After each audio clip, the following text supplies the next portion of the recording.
OTB Sports app now.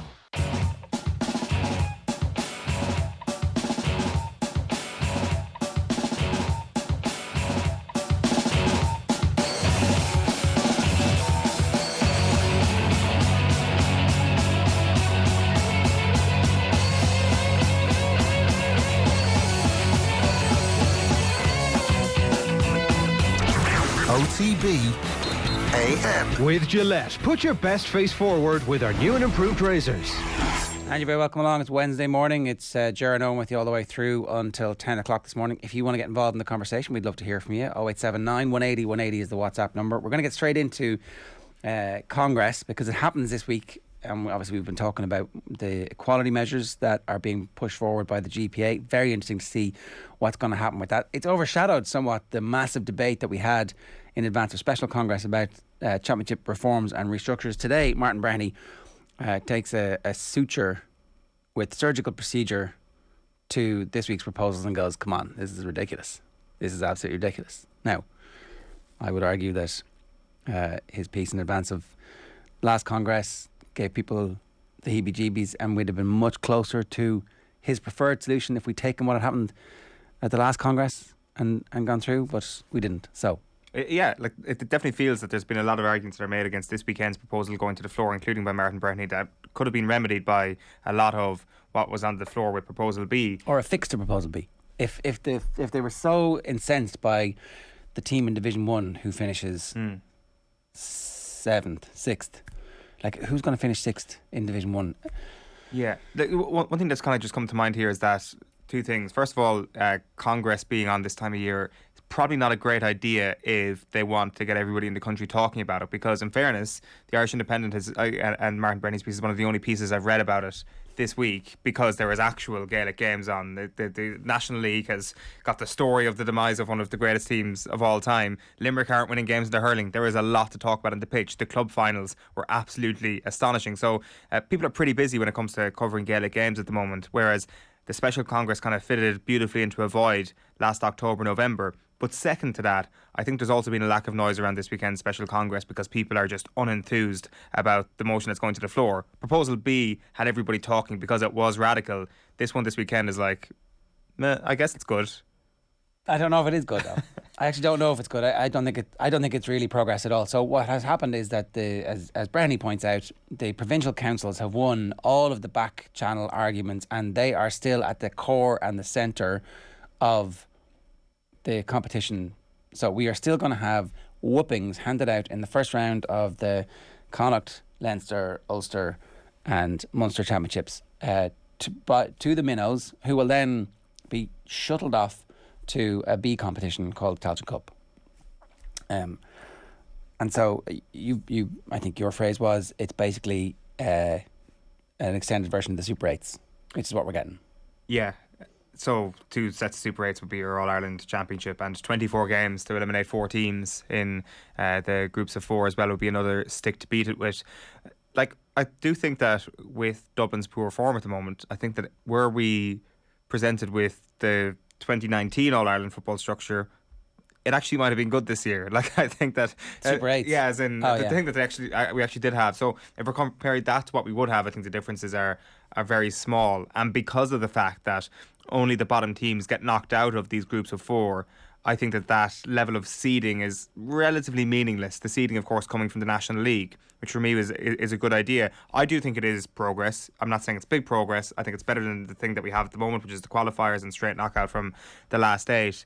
I think that it will be better, and I think there will be good matches. But I think one of the main reasons for that is because the top 8 teams in the country are all pretty close together at the moment. Yeah, well, you can make the case the top 10 teams are getting closer together because Dublin have come back to the pack, and maybe we're entering a situation where the top 15 teams might be levelling out, where, you know, Cavan are currently in Division 4, but they're playing better than that, and they have a footballing population that suggests they should be in Division 2 and that they're capable of competing at that level. So, like, if there's 2 divisions where the teams are all good, then maybe this works out. But the problem is the weather over the last couple of weeks, right?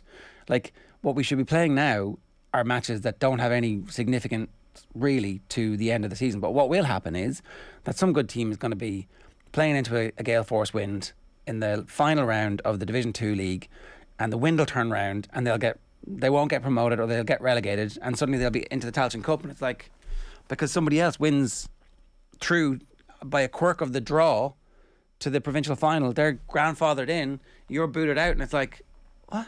But we were better. That's the game. That's the nature of it. Like I do think that comes down to a different problem as well, though, with regards to playing intercounty football in the worst time of the year, and it's not going to change the fact that the vast majority of the games are going to be played in terrible weather. The National League will still be the best competition probably in Ireland, except for the fact that it'll be played in the worst time of year in Ireland. So that doesn't make a whole pile of sense. I do think that the 4 groups of 4 will be relatively exciting if it does have a lack of jeopardy, and I do see this as positive if we're looking to make progress, and positive if we're looking for something better down the line, which is taking out that really unfortunate bit in the middle, the unfairness of the provincial championships. And it could be another 25 years before we get the opportunity to tackle that again, because they won the argument. They were the ones who put the press gang out and lobbied the votes and shop stewarded, not shop stewarded, what is it? Whipped the votes. How could I have forgotten? 7:35 this morning. If you want to get in touch with us, 0879 180 180 is the WhatsApp number. Or of course, you can always leave a comment in the YouTube stream. We're going to talk more about Congress in just a second with Enda McGinley, the manager of the Antrim footballers, but also, of course, an Ergal Kieran clubman. There's been a strong reaction to the decision making over the last number of years about the age groups at underage level in particular. There's been a number of motions proposed. Some of them have been taken off the table about the under 17 age group and the under 19 age group. We'll get to Enda McGinley in just 1 second to talk about that, because that I think is actually going to end up being one of the big sticking points at Congress. It's certainly one of the points that people have been most interested in and exercised by, and we'll find out why. We'll find out now why. Actually, we've got Enda McGinley with us. Enda, good morning to you. How are you? Ger, I'm good.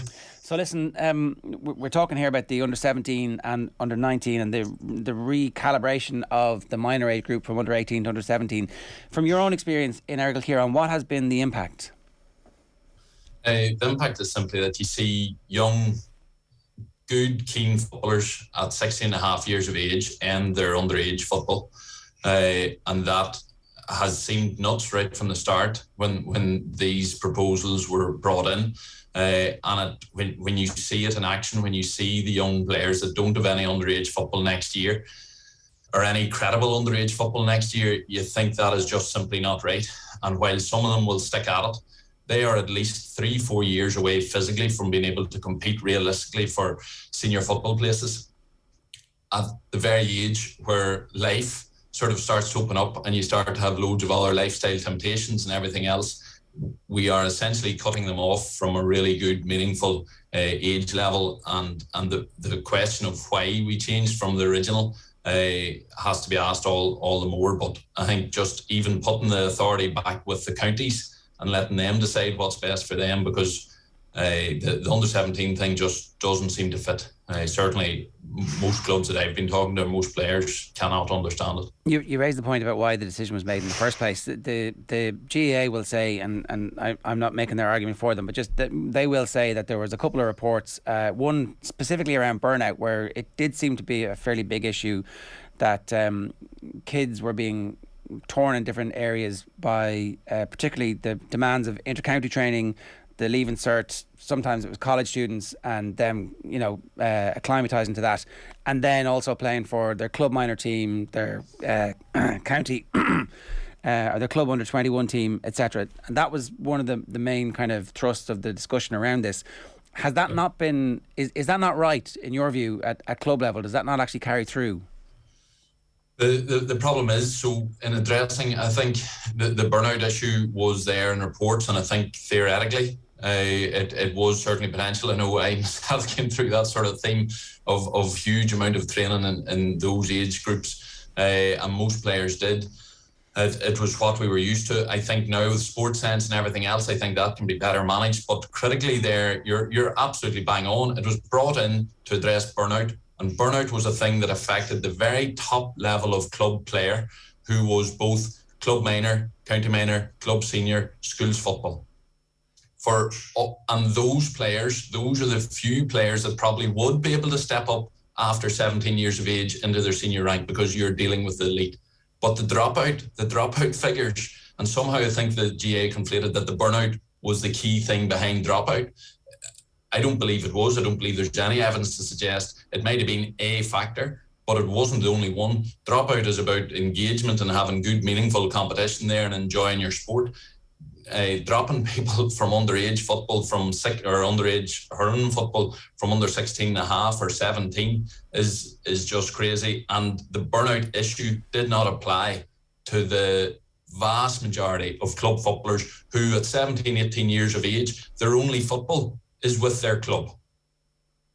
Did the under-19 age group not work? Is that not attractive enough to keep that group of players that you're talking about, who aren't good enough to go to senior, who aren't ready for that, and who aren't going to play inter-county? Did the under-19 not really take off? Is that is there a reason behind that? Is that fixable at all? I think the issue here is that to try and make the under-17 thing stick, they created this thing that somehow will create a great under-19 competition. Having never been able to run good under-21 competitions at clubs, it was always a wee sort of push thing into a corner. It was never really a meaningful competition at all for players. You're either playing senior or you were playing minor. You happened to then play a bit of under-21, but it was never ran properly. The under-17s is really popular with fixture committees because it separates the youth football from the senior football and allows fixtures to be run cleaner. But if that's the case, and if that's a benefit of the under-17s, then it's completely false for the GA to then somehow claim that the under-19 competition will be run brilliantly, when by moving to under-17 you removed the slight issue at under-18. Under-19, the crossover is going to be even bigger with your club senior sides and your club reserve sides. So to try and get a proper fixture campaign in there isn't going to happen in an already condensed club season. So they will try and argue, and they're pushing under-19 at county level. That's a different thing. What works for county does not apply for club, because the crossover between underage and senior is greater, and the under-19 competitions are not going to get off the ground properly or in any meaningful way to hold on to players properly at that age group. It's perfectly fine for the GA to come out and say, well, this is the solution. How are fixture committees going to work a proper under-19 competition into their calendar? I just don't see it. The under-17s will be the end of underage football for the vast majority of footballers. Okay, Cara Kane's been writing about this in the Irish News today. He's spoken to John McEntee as well, and this seems to be something that certainly... So there wasn't originally... a proposal from Pat McEnany's club, which he has taken off. I think they have taken off the Clara this weekend at Congress. What is the situation more than likely going to happen at Congress, as far as you understand it at the moment, Enda? Because you've come out very strongly about this week, so it's obviously something that you feel and you're getting feedback on from other clubs as well as your own.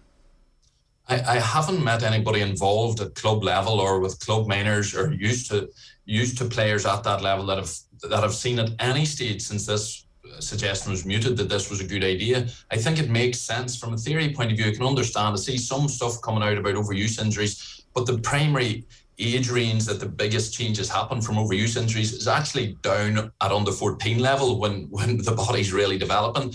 Then yes, the stresses apply on up, but again, to the normal club footballers, that's not the issue. It's giving them credible competition. And it just, whenever you look physically at lads at 16 and a half, 17, the game has advanced so much at senior level in terms of strength and conditioning, and that's at club level, that to put 16 and a half, 17-year-olds under the pressure to physically get up to senior grade is possibly dangerous for them as well. But it's just not right in terms of their development. And by cutting them off, like at 16 and a half years of age, to say, and there's fellas this year in my club that I can see, really good young fellas, and 16 and a half years of age, they're done with underage football. It doesn't make sense. Is there a world in which the inter-county game and the club game could be completely separate? And I think one of the points made in Cara's piece is that there's a desire for uniformity from Croke Park and from the powers that be, that actually everybody will have the same system and everybody will know exactly what's happening. But is there a world in which actually the best thing is that the clubs can continue on with their under 16 and minor and piecemeal under 21, and that the inter-county game could be under 17 and under 19 if they so desire? I don't see a particular argument against that. I think they can probably continue. It'll be up to development squads and county squads to be able to pick players, and potentially then for, say, your your top level 18-year-old who might have been playing county under 17. Well, then at 18 they can concentrate on their club minors and on making that step up to club seniors. And that's the other thing, by cutting a straight line between under 17 and senior, for me, you're always better to play across two age groups. You play at your own age group where you're the top player and you can really look to have a huge impact in games, and then you play a level up, which is a tougher age group and where you really have to sort of work harder at your skills, at your game, to try and compete at that level up. For a really good 17-year-old now, we're letting them lord it at their under 17 grade. They get no senior experience at all, and suddenly then they're cut completely and their only football is senior grade. So again, it just doesn't work from a developmental thing for those players as well. It works neatly from a fixture committee point of view, I understand that, but from the players' point of view, it just creates huge opportunities for dropout. In terms of needing to be the same again across club and county, I'm not convinced of that. But my thing, like, the motion is about putting the power back to individual counties to allow them to decide. And you're saying there that the GA would like uniformity, but you're looking at how senior grades are run throughout the county. Counties have different ways of moving between junior, intermediate and senior. They run their senior championships and senior leagues completely different. There's star games in some counties, there's championship leagues, there's straight knockout championships. Counties have their own power to run it at that, and that seems to be hugely successful from a club championship point of view and doesn't matter across different grades. So I can't see why the same autonomy isn't offered out to county to run their underage settings. And what's the drawback if counties do decide to go with the under 18 route within their own county? Is that egg on the face for Croke Park? Is that what the problem is? If it turns out that all the counties, or the vast majority of counties, stick with under 17, well then that's vindication from Croke Park and they can tidy it up in a couple of years' time. Or it leaves you great research to be able to truly look at the impact of dropout or the impact of overuse injuries, because I don't think there is they'll quote these papers, but nothing is actually researched on the impact of the current changes and how that will add or take away from dropout or overuse injuries. They keep on quoting it. This would be your perfect chance to definitively answer the question of what route is best if counties choose different routes. But I think, honestly, the vast majority of counties would move to under 18, under 16, under 14, the way it always was, the way there was very little issues about. And the burnout thing, which was affecting your elite county level underage player, did not affect your vast majority of club players. But once again, we brought in wide-ranging rule changes to suit a very small group of people. All right, and we'll leave it there. Thanks a million for that, and we'll see what happens at Congress this weekend. That's Enda McGinley, obviously the current Antrim manager, physiotherapist, so probably potentially the most qualified guest we can possibly have, and somebody who has been involved at underage level in his club and has come through that system as a successful player and coach in the past too. So there's big depth of feeling out there about this, and I wasn't quite sure why, but I definitely have a much better feeling and understanding of it now. So if anybody has any views on that and you want to get in touch, 0879 180 180 is the WhatsApp number. A reminder, OTB AM brought to you by Gillette. Good morning. Start with Gillette. Put your best face forward with their new and improved razors. Right, here's what's coming up between now and 10 o'clock on the show this morning. We've talked in the beginning there about Congress. Colm is going to join us to run through the football stories and a bit of tennis. Keith Wood's going to join us at 8:10. We've got sports pages at 8:30. We have sports news, including the thoughts of John Duggan on the Oisin Murphy case, the latest on Phil Mickelson, who's stepping away from golf for a little while to, count his money. Paudie Clifford, we have an interview to help launch Comortis, the Paudie O'Shea tournament at 8:50. Daniel Harris is going to join us to preview Man United against Atletico Madrid, and maybe we'll talk about Lukaku as well at that point, and Rebecca Clancy from last night to preview the start of the Formula 1 season coming your way at 9:30. So a really busy programme for you. In the meantime, Colm Boohig at 7:48. Good morning to you. How are you? Sharon, hello. So we had you in to talk about football, but luckily the big breaking tennis story overnight is that tennis stars are selfish, egotistical. What was the rest of what was the description of Phil Mickelson? We need to learn those words, the order of those words, and turn it into a meme. Zverev, who is Zverev and what's going on? Well, he's playing a doubles match in the Mexican Open and he lost with his partner Melo and took the loss very, very badly and literally took it out on the umpire and just missed his feet. He whacked his chair 2 or 3 times. There you go on screen if you can see it, and if you can't, he's absolutely smacking the chair. Sits down with his partner, gets back up, a few expletives here, saying you effing ruined the match, goes for him again. And by that stage, he had about 3 or 4 seconds to actually think about what he had just done. which was odd as well because he actually shook the opponent's hands who had won. So it wasn't like he stormed off when the opponents won through an ace. It wasn't like he stormed over to the umpire and was like, you've ruined everything. You know, he had the 5 yards walk or so to the net, shook hands with everybody, and then kind of walked with a bit more intent until he got to the umpire and then just absolutely lost it. And it's one of those, like... If Zverev hits you with a racket, like, he's an athlete, they do weights, that's going to hurt. Yeah, well, it's one of those, like, tennis' most outrageous moments if Sky decided to do it. But the thing with Zverev is the comedy kind of dissipates when you realise, you know, there's a few nefarious allegations against Zverev at the moment, and there's an ATP investigation on. This is that guy. To do with his ex, Alia Sharipova, who accused him of domestic abuse, which Zverev has always denied. And an investigation is taking place. But he's playing away in the meantime. He's doing very well. His career's blossoming. He hasn't won a Grand Slam, but he was 2 points away from victory at the US Open against Dominic Thiem in 2020, I believe. Right. So he's nearly won a Grand Slam, but he's always thereabouts. He's kind of a perennial last 16 quarter-finalist in Grand Slams. He has millions of social media followers. He's a big deal in Germany and around the world, but I suppose because of these allegations against him, he's not the most popular guy, and he definitely hasn't helped his cause by what he just did there. You know, for some people that might be, oh, you know, he's lost his mind, and it's a bit... I wouldn't say endearing is definitely the wrong word, but it's, you know, oh, there he goes again. He's lost it. But with Zverev, it's, you know... When someone shows you who they are, believe them. That's the... When, you know, you can draw conclusions from people on the basis of their actions, and this is in public. This is now to an audience, and it's flashed around the world on Twitter overnight. So, what recourse do the ATP have here? I mean, like, if somebody from the crowd came down and did this, that person would be banned for life. If somebody on the field of play is doing it on the court, like, they can surely throw the book at him for this. Well, what do you think? You know, it's a high-profile tennis player. Like, he should be banned. He should be immediately disqualified from the tournament because he's still in the singles. He won the singles. He actually broke a record for the latest ever finish to a match at 5-5 in the morning in the singles match that he won. So he's still in the tournament. He's still there in Mexico. So he should be kicked out of the tournament. Yeah, but I don't know if they will. I don't know if they will. I'd say they might heavily fine him because they need names for tournaments. I know that's very cynical, but they want the bigger names in. I don't know. It depends on how much of a backlash there is. I'd say they'll wait to see what the backlash is. If you look on Twitter, it's pretty monumental this morning. I can imagine it will only grow as the day goes on. And as the days go on, we still have yet to hear from Zverev about why he did it. I'm sure he'll release a statement. He'll apologise. Said, I lost my head. I wasn't thinking straight. By all accounts, this is because of a dodgy line call, or a perceived dodgy line call on the behalf of Zverev that the umpire made.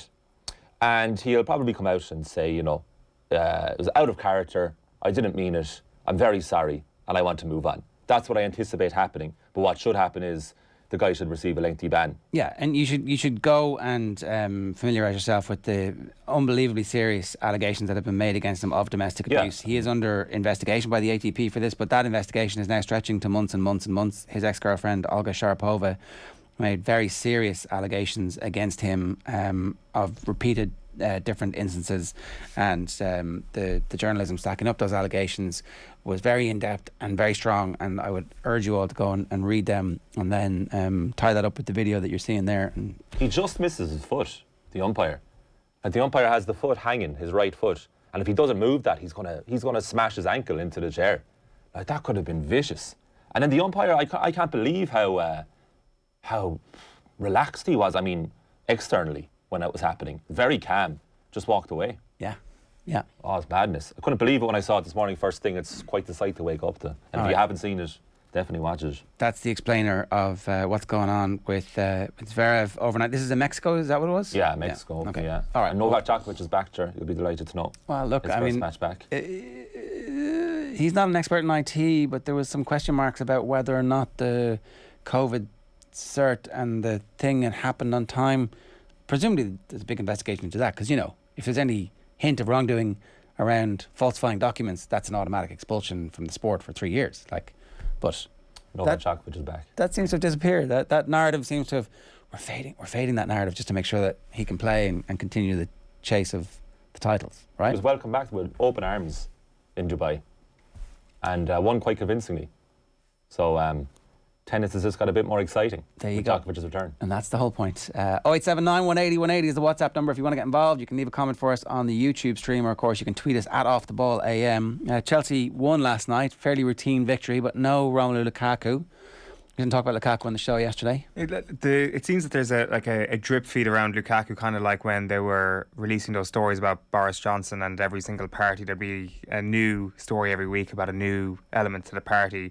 It seems that He had a beer. It's like that there's new awful stats about Lukaku that are just popping out of random at the moment. Like who scored at, I think maybe around 1:30 yesterday afternoon, just out of nowhere tweeted, Romelu Lukaku has lost possession as a result of an unsuccessful touch more times, 29, than he has shot on goal, 28 in the Premier League this season. I'm like, you could have tweeted that after the game at the weekend, but they were like just waiting for everybody to get their Lukaku takes out of the way, day of the Chelsea game, and then push that one out. There is... it's been a terrible, terrible season for Romelu Lukaku and his comeback. Jamie Vardy had 9 touches against Crystal Palace at Selhurst Park a few years ago. Yeah. It was never mentioned. It wasn't. That was, I think, the narrative attack on Lukaku. Yeah. Poor Romelu. I did see that. I saw that carried in the paper on Monday, actually. Did he score? I think he did. Yeah, I think it was the one where he did the eagle celebration in front of the fans. Right. Then there was definitely... You write off the touches then. There was definitely a situation where... was it the start of last season? I remember when Leicester beat Manchester City on the opening day of the season, or it was early in the season, and I think Jamie Vardy only touched, I think maybe on top of the goals he scored, maybe another 3 or 4 times. But I think this is a very different scenario. Context is everything. And the context of this is that Lukaku has come back and has been very poor for Chelsea and subsequently got dropped. Jamie Vardy had not been poor for Leicester City in that period and hadn't got dropped. I think they're very, very different situations. Like you have him going on Snapchat today before the Club World Cup final saying, if you have to force it, then it probably doesn't fit. Which, I mean, you don't need to be a genius to read between the lines there. And then Thomas Tuchel on Saturday, coming out after that game in the Premier League, saying that there's a history of strikers struggling a little bit at Chelsea, so it may not be the easiest place in the world for strikers. So that is weird. That it is weird. Go on. Sorry. It is weird because he's saying it like he's an external pundit to the situation and not the actual his manager. Well, also, what does at. the failings of Fernando Torres and Andrei Shevchenko and a bunch of other strikers who you Falcao. can... Like, what does that... Higuain.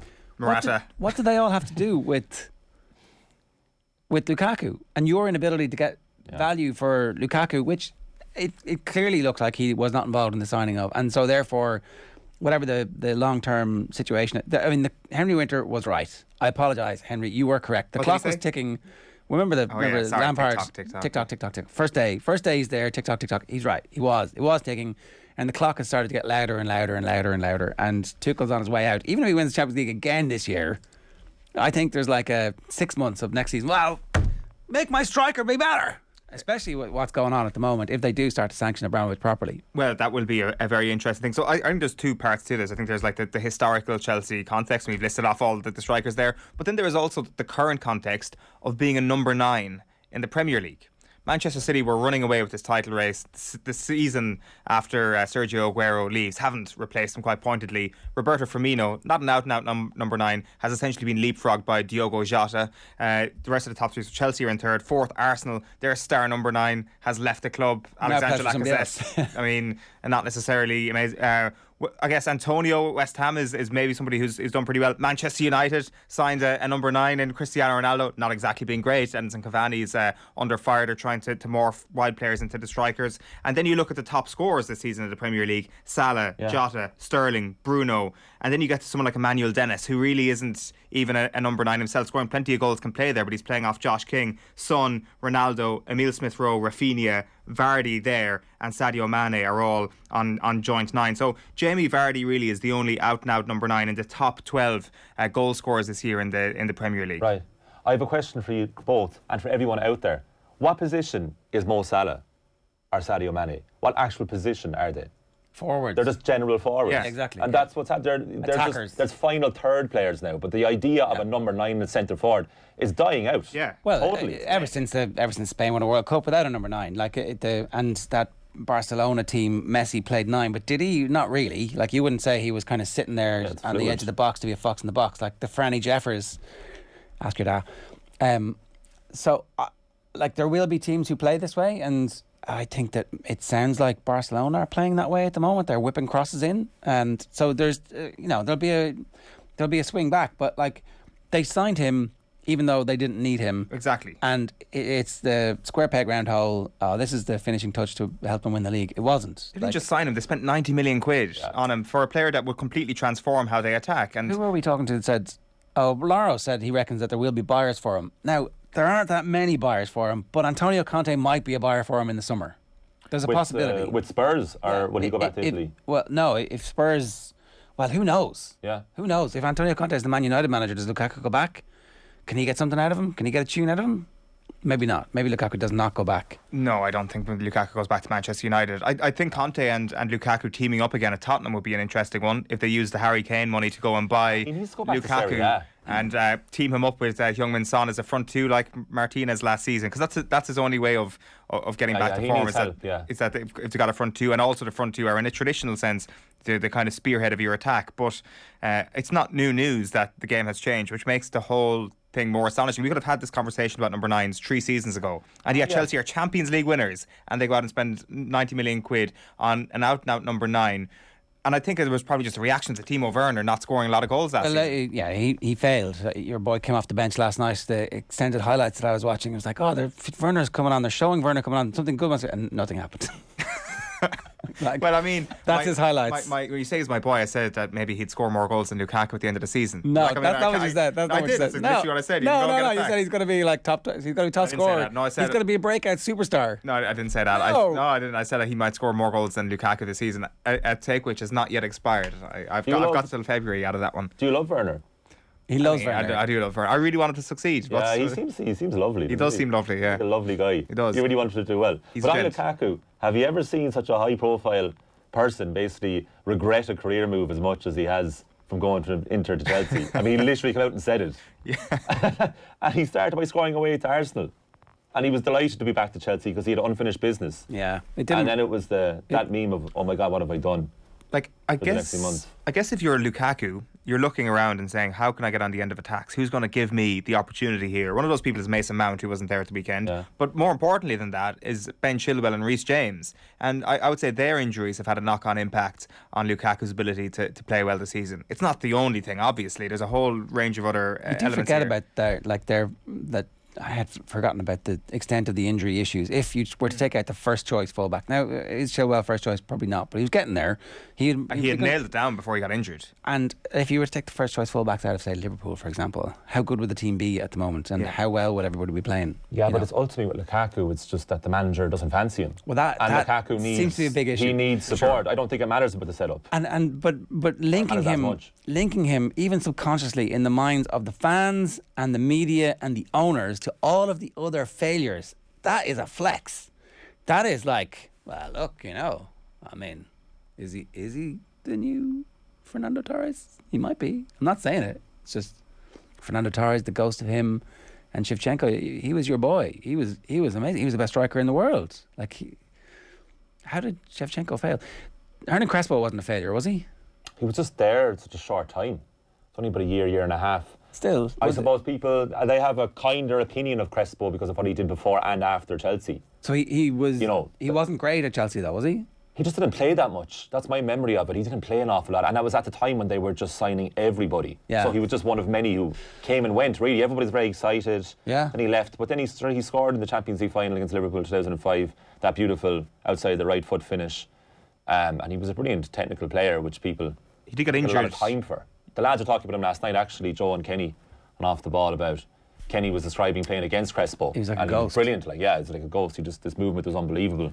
So I don't think he was seen as much of a flop, unlike the others that we've already mentioned. But for me, for the Lukaku thing is, you talk about the fullbacks, Chilwell and Reece James helping him out. I don't think it's so much that. I just think Thomas Tuchel's I don't really want him. No, he doesn't. I don't think I need him. He wants a better version of Timo Werner, and actually he has loads of them. So if he just keeps picking maybe the team that he had last night with Mason Mount added in, a sprinkling of that over the course of the rest of the season, they're going to be back as potential Champions League winners. Like, you would not back against them from this point forward in the competition. No, and I think in any of those big games, you think Tuchel's going to be able to think his way through this, because Yeah, like I do think. I mean, you were making a point last week that the last 16 in the Champions League has actually become a little bit of a joke in itself. Yeah. That it is an underwhelming round.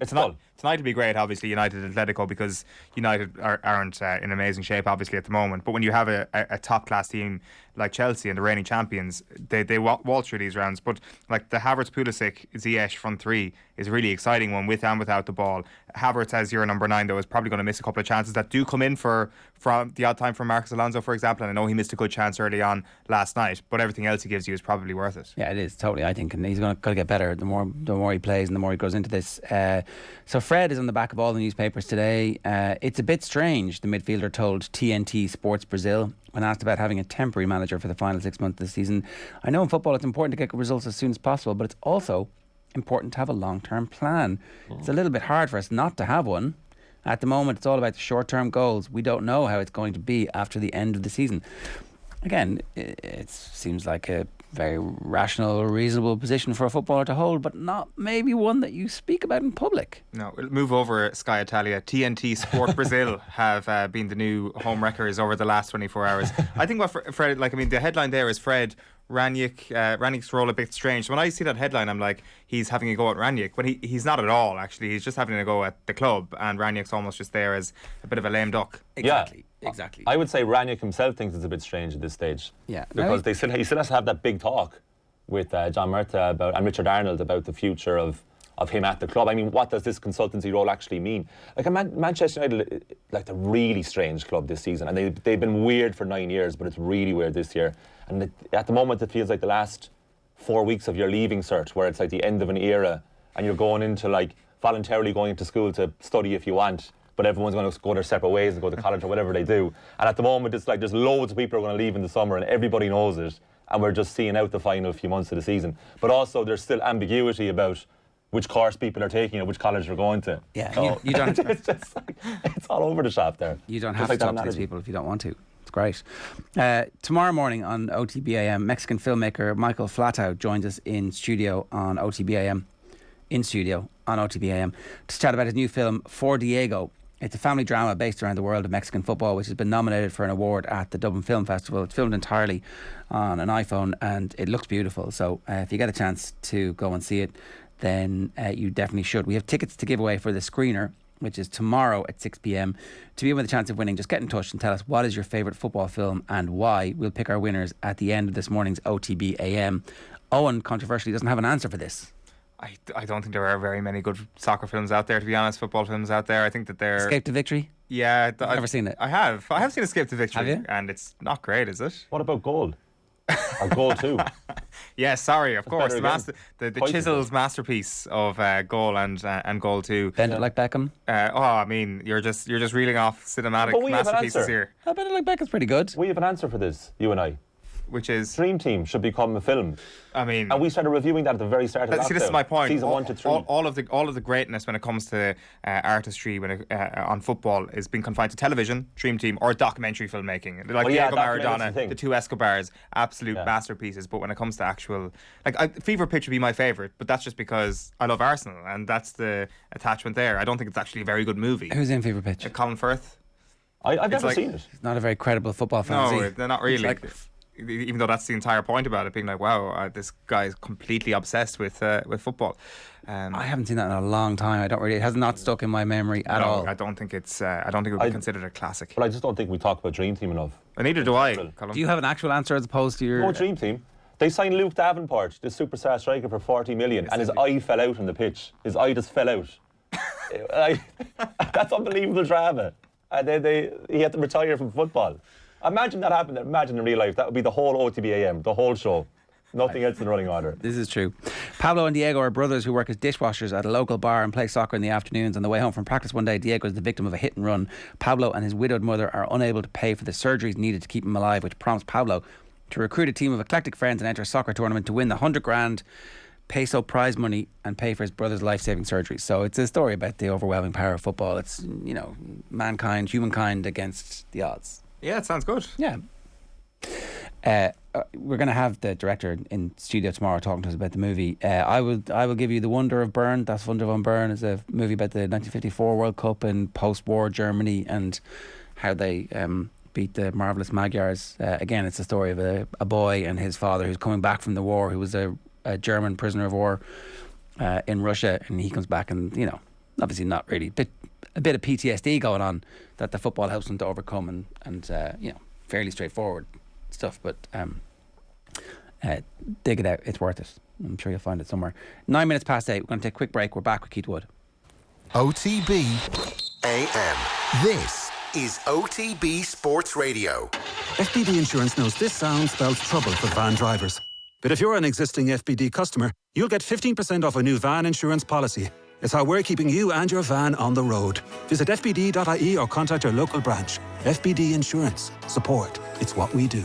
Terms and conditions apply. 15% discount available on new commercial motor policies only when an existing FBD farm, business, car or home policy is in place. FBD Insurance Group Limited, trading as FBD Insurance, is regulated by the Central Bank of Ireland. Commercial motor insurance is underwritten by FBD Insurance PLC. The Club Championship Show on OTB Sports. Look, we're just the starter kids. You know, it really is just a dream come true. He's playing the football of his life there as well, so look, if the leggings are helping him and it's making him feel comfortable, and keep the leggings on. Don't miss a moment of the GA Club Championship. Download the OTB Sports app, subscribe to the GA podcast feed and watch the Club Championship Show every Wednesday across OTB's social channels.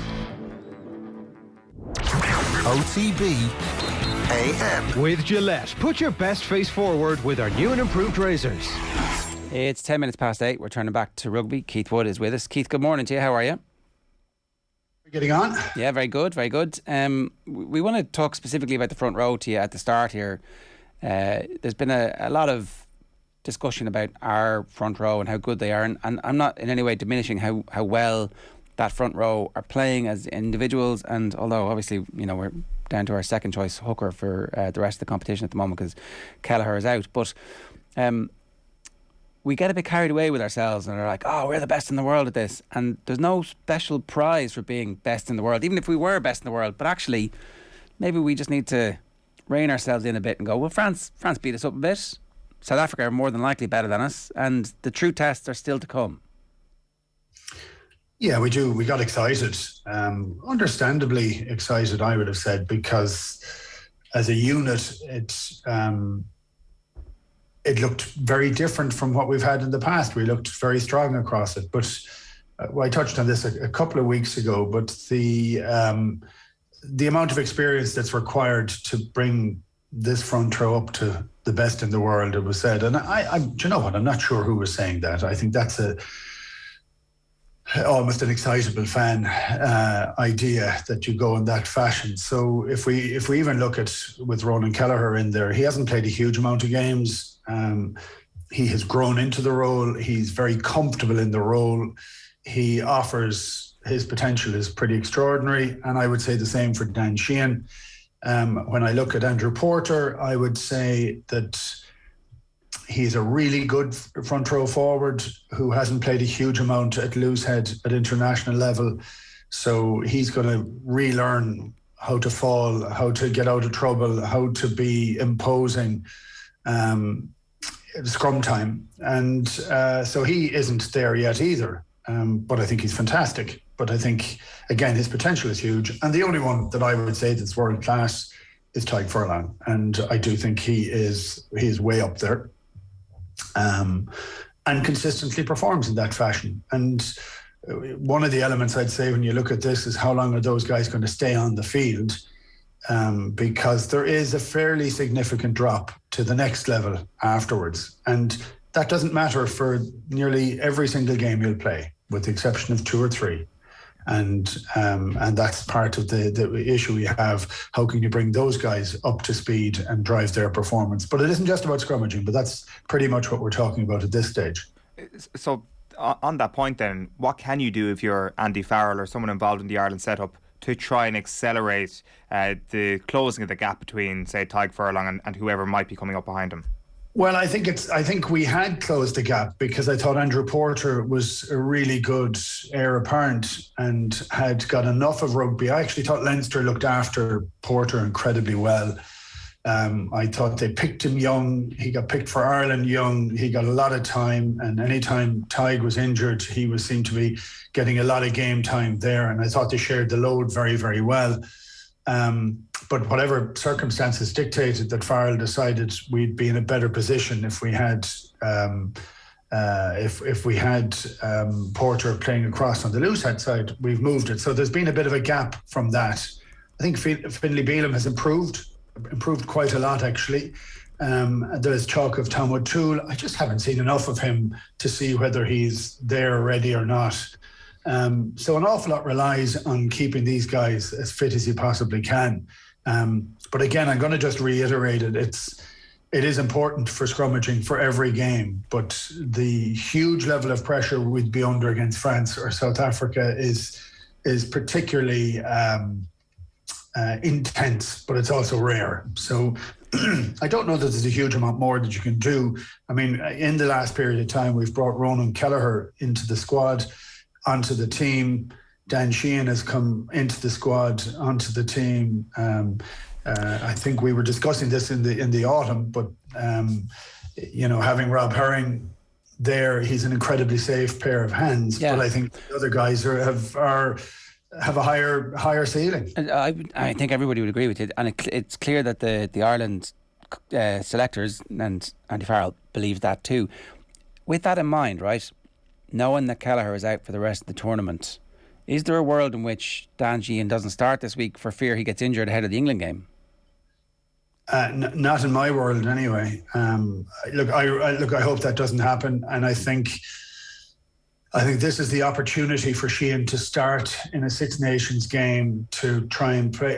And Italy is tough enough, it's plenty tough, and to try and get that level of experience that he should get, the buzz that goes with it all.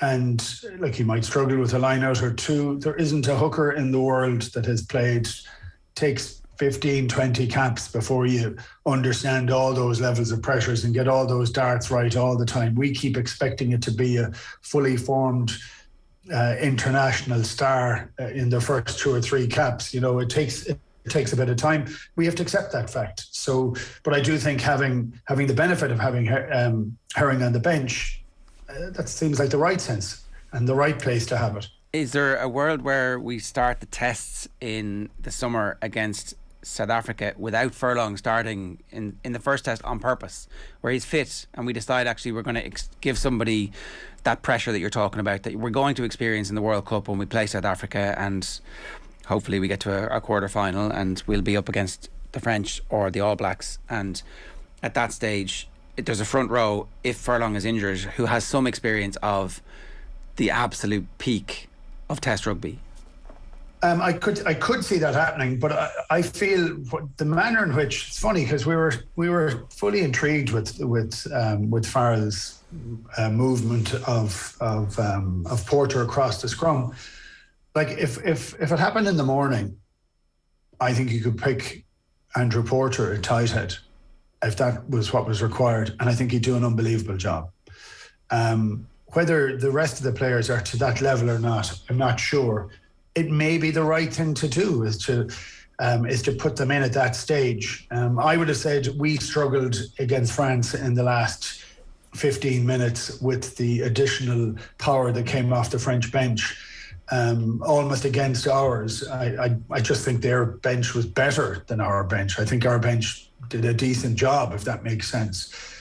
I don't know. I'm always looking to try and get players to be picked to give them a chance under pressure to build the experience. I think it's important. So you're trying to get the balancing act between winning a game, building a winning attitude, and testing players. I think we are testing a lot of players at the moment. I don't think we're testing them starting test matches, but I do think we're getting a far better balance of the players that are coming off the bench, have quite a lot of experience under difficult situations. I just think the team looks like it's progressing at the moment. And it does seem that at Loosehead you do have a nice situation at the moment anyway, where Porter plays and then Cian Healy is well capable of seeing the game out. So it just seems that the missing part of the jigsaw, assuming that Porter does stay on the left side of the scrum, that it is just the backup to Furlong really, Keith. That is like that piece of jigsaw is so vital over these next 18 months. It is. Look, the only issue that we have is injury in terms of that. I don't think we're looking at form or anything like that at all. It is on the injury stakes. How long can Furlong last? Look, I'm intrigued with the manner in which the game is changing a small bit, where players are staying on longer. So it may be less of a point. But again, it's only against a couple of the teams, I think, that we're exposed. So we need to cater for that. Yeah. But we don't need to throw everything into that, if that makes sense. We just need to make certain that we can cater for it. Yeah, it's just there are so few opportunities to really mimic what that's going to be like between now and it happening, that you're trying to prepare for the eventuality. You're hoping for the best, but in the event of the worst, what do we do? What's the break glass in case of emergency situation? And I guess we're still just a little bit uncertain about that. One last thing about this as well is that with the change in laws, are we likely to see more of the smaller prop re-emerging?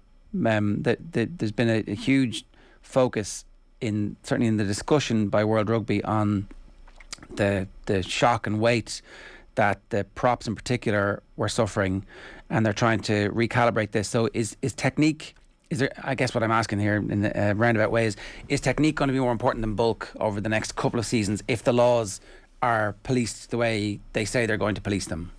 Well, I often think when they change the laws as to what happens, and because there was no hit in the scrum now, because you can't fight to get into a position to where you're strong, you are dealing then with people who are incredibly strong all the time, and they can't really get that nudge too much into an angle to where you can put yourself into a strong position. I think there may need to be further changes in the laws to depower some of that weight or strength that's going across it, because it looks to be fairly incredible at the moment. I just was looking again at the French game and looking at the pressure that was going through Dan Sheahan, and it was being very targeted. He had 2 players targeted on it. You rarely see that as much anymore, but now it's coming back in again, and France went after him, and it was quite interesting because Sheahan is tall and you get a tight head in underneath. So there's a technique that's required to make certain those things don't happen. Whether the laws impact on that technique or not, I don't know. It's funny, I started thinking about whether the players I played with, whether they would have done well under the present rules. And strangely, when I look at 2 tight heads and John Hayes and Claw, I actually think John Hayes would relish the way the laws are at the moment, because he didn't have to cross the gap early to get into the right position. He'd be in the right position. And actually, I think Claw might struggle somewhat in it, because Claw was brilliant at getting across that line and getting into a position where he was comfortable, and he'd have been negated from that. Now he'd have figured his way around it, but it's just interesting. But I still don't know that the law is right where it is at the moment, and I do see the break as making a bit of a difference, but I don't know quite how much of a difference it's making. So, look, I think the lawmakers they're fighting really hard at the moment to try and keep the game safer and trying to make certain that there are no injuries within it. But the pressures seem to be very significant. When you look at the rest of the pack then, Keith, are you interested in any other constellations in terms of Ireland getting the most, I guess, out of technique or power, even when it comes to that area of the pitch? Like, you've got Gordon Darcy in the Irish Times this morning saying at some point, I wonder if Coombs, Caelan Dowers and Jack Conan will at once be on the pitch. And he's not for once a second suggesting to drop Josh van der Fleer. He just wants to see how that would play out. And then there's obviously some suggestion that maybe Tyg Byrne could be chanced as a number 6 at some point in the future. When it comes to those sort of areas, what experiments would you like to see play out? Yeah, look, that's taking a view that we need to match power with power. And for me, I think that's a foolhardy view. I don't know that we have those particular types of athletes that we can do it as a purely power game. I would like to see Coombs on the field, but I'd like to see the Coombs of last year, and I don't think he's got back to the zip that he had last year, that power that he had pretty much in his first and second year when he was playing. He just seems to be a step off the mark at the moment. So it's whether that was coming back after all that COVID story, or coming back to just getting enough of games under his belt, or coming back to trying to play in a style that isn't one-up rugby. They're all different components, but when I saw him last year, he is one of the very few power type athletes that we have in the back row. You'd like to see it. Tadhg Beirne I can see in the back row all day, because he's an incredible poacher of the game. It's not entirely power oriented, but it is technique oriented. But again, I'd still be looking at an Irish pack of forwards that you'd have a lot of power in the front row, bit of power in the second row, but for the most part, I'd want my second row and my back row everywhere in the field, turning up everywhere. Because for me, the French loss showed us the manner in which we could seriously destabilise a team that was an awful lot bigger than we were by running them ragged. Now, if we'd kept our concentration a little bit more and hadn't given them such a lead in the first half, I think we could have got there. If it had gone on another 5 minutes, I think Ireland would have won. So I think that's the route to it, rather than saying, yes, we have to fall into this trap of huge, big, powerful players all the time, because we just don't have a conveyor belt of them. We have a few of them, but if you're trying to build around that style, I'd rather build around the style we are at the moment, which, is exciting to watch, but also moves players all the way around the field. So I think that's the better route for us, and I think that's the way we're going. One other question that we need to address in terms of selection, and it's a little bit similar to what would life be like if Furlong got injured. We got a glimpse of what life would be like without Johnny Sexton last week, and it was pretty good. There's some talk that Sexton might start against Italy, which seems wild and mad, but yet that talk is real. And what would your instinct be if you see the team named and Sexton starts? I think to be an opportunity missed. It's funny, I think with the way Farrell has changed up the structure, with the way there's more ball handlers in the midst of it, more first receivers in the midst of it, I actually think we've put additional longevity onto Johnny Sexton's career. That's not a negative, that's a huge positive. Because the way we were playing, I thought we were at a huge risk. I think the risk is less now. But we know what Johnny can do, and I think I'd like to see Joey get more game time. I thought he played very well. I thought he played very well for a guy who'd played no rugby. Never mind a guy who'd had injuries for the last 3 or 4 years. I just thought he made mistakes, and he crabbed across the field, and he was a bit deep at times, and there was a whole variety of other things. Can you just imagine what's going through that young fella's head, having not played any rugby at all and playing against France? I thought the courage he showed in the game was incredible. So I'd like to see him get another run of it. I still see Johnny as our number 110, but I'd like to see Joey get another go. The only thing I would have said, and that in this particular game, is I'd like to see Craig Casey on the bench, because if he's to be the guy that's our third scrum half, he needs to be playing as well. And we need to see him in an international jersey, and I'd give him a run off the bench as well. So he'd be able to get up to that pressure very quickly, and I think we're far enough away for World Cup to be able to see that. How important is this game in terms of the selection for the England game? Are they totally isolated? You get whatever you want out of this game, and then you have a week break, so you can do whatever you want in training, and if everybody's fit, you pick on form in training the following week? Yeah, I hope it's not picked in. I hope the English team isn't picked already, and I know we'll be very close to it. But one thing we have noticed with Farrell is that when players perform, they tend to get a pat in the back and also the jersey. So I think it's important for the win. I think it's important for how we go about the game, how our structure is, how players raise their game. There was a huge emotional high and a kind of beating against France. So you have to, get back on that horse very, very quickly.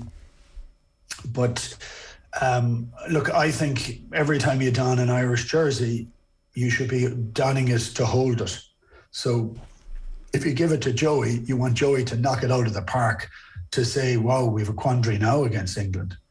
And that's the sort of circumstances. Now, of course, you put it into the mix that you're playing Italy, who are shipping points left, right and centre.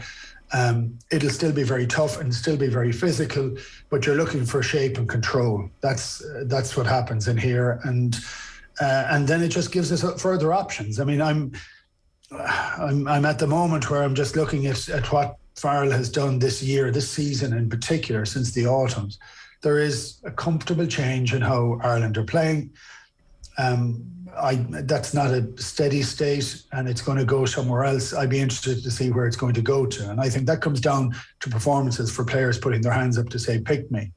It's why I think the Gavin Coombs conversation about having him on the field probably isn't right at the moment, because he hasn't showed the form to be picked, whereas he did show it last year, and I'd like to have seen him picked last year.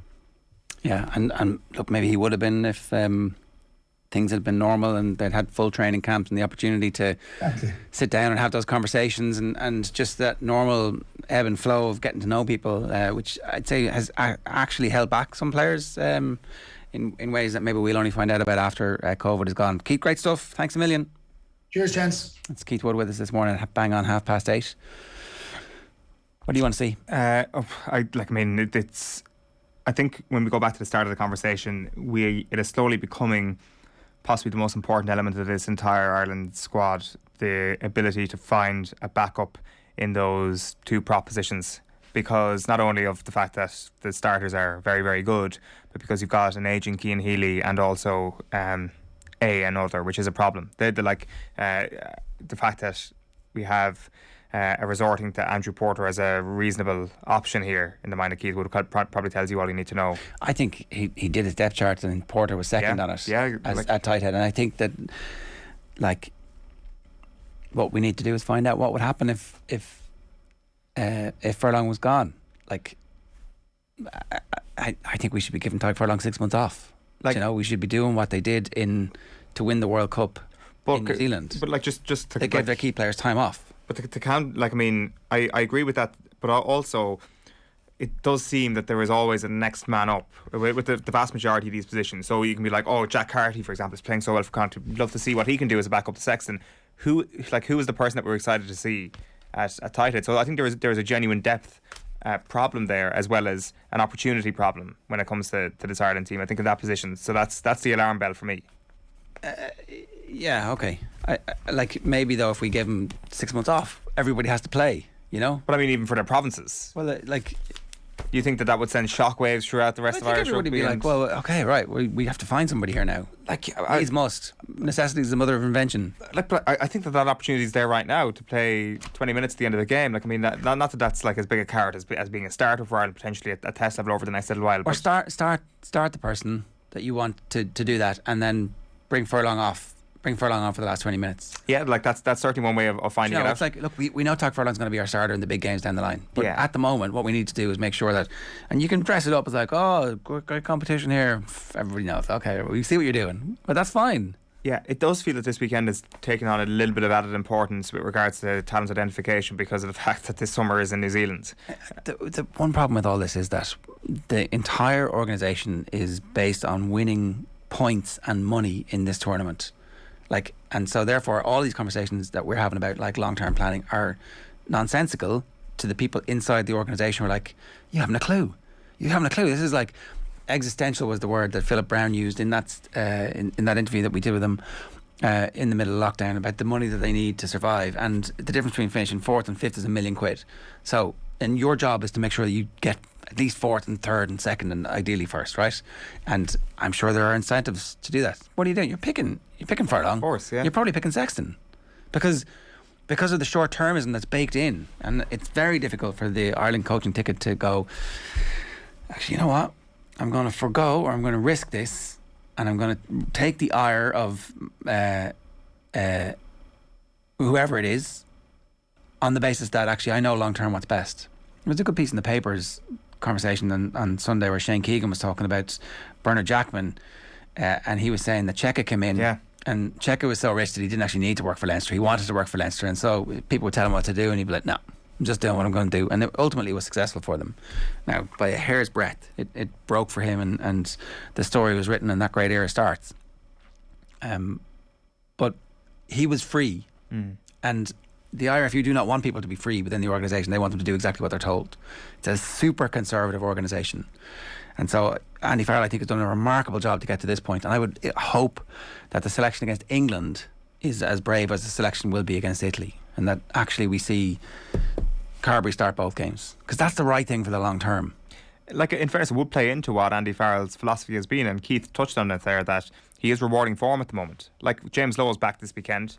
Like, do you expect him to suddenly be ahead of Mac Hansen in the pecking order? I actually don't. They can both play, obviously. I think that there's a possibility they both play this weekend. Yeah, so do I. It's a referendum for who starts on the left wing, and Conway must be like, come on, what have I done? Yeah. You know? And he'd be right to think that. But I think that he does reward form. And I think that Joey Carberry, if he steers the ship well this weekend, I think that he will be rewarded against England. So, like, that's not necessarily finding things out at that point. That actually becomes a situation where Andy Farrell is just like, I'm being consistent with rewarding form. And I think Carberry's in such a good position on that front. Hopefully. OTB AM brought to you by Gillette. Good morning. Start with Gillette.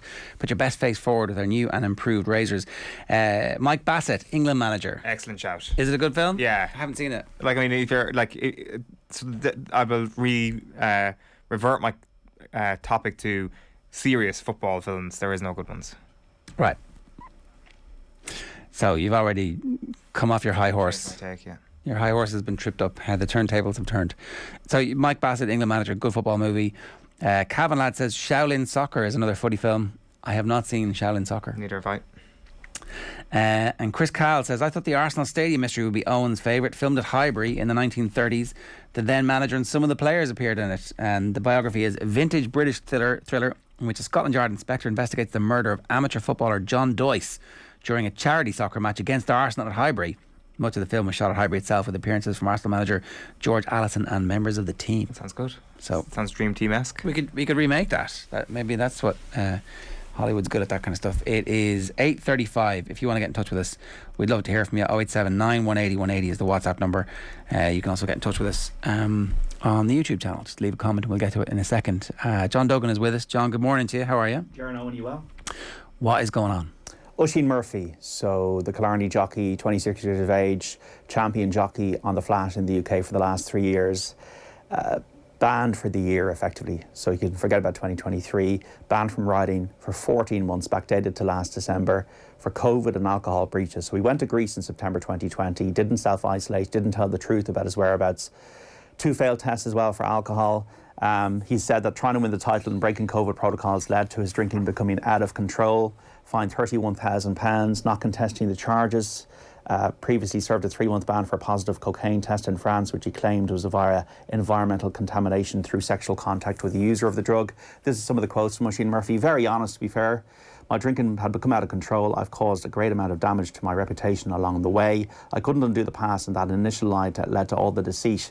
Now I'm sober. I don't think I would have made those mistakes. I can't go back in time. They were grave errors. I dealt with success and failure the same. Drink was the rock I perished on. People had told me this could happen, but I failed to avoid it. I fell into the trap. The day I picked up the championship trophy, there was no element of joy in it for me. I admit to all the breaches. I just wish I could have dealt with them better. So we wish him well in his recovery. So he went to Mykonos and they got added to the list of places you weren't allowed to go, and you'd have to self-isolate for 14 days, and that would have obviously derailed significantly, in his view, the opportunity to win the championship. So then he told everybody he was actually in Lake Como, which wasn't on the banned list of places to travel. But obviously, if you post on your Instagram, it says where you are, and so people worked out. He says he's in Como. Social media is telling us he's in Greece.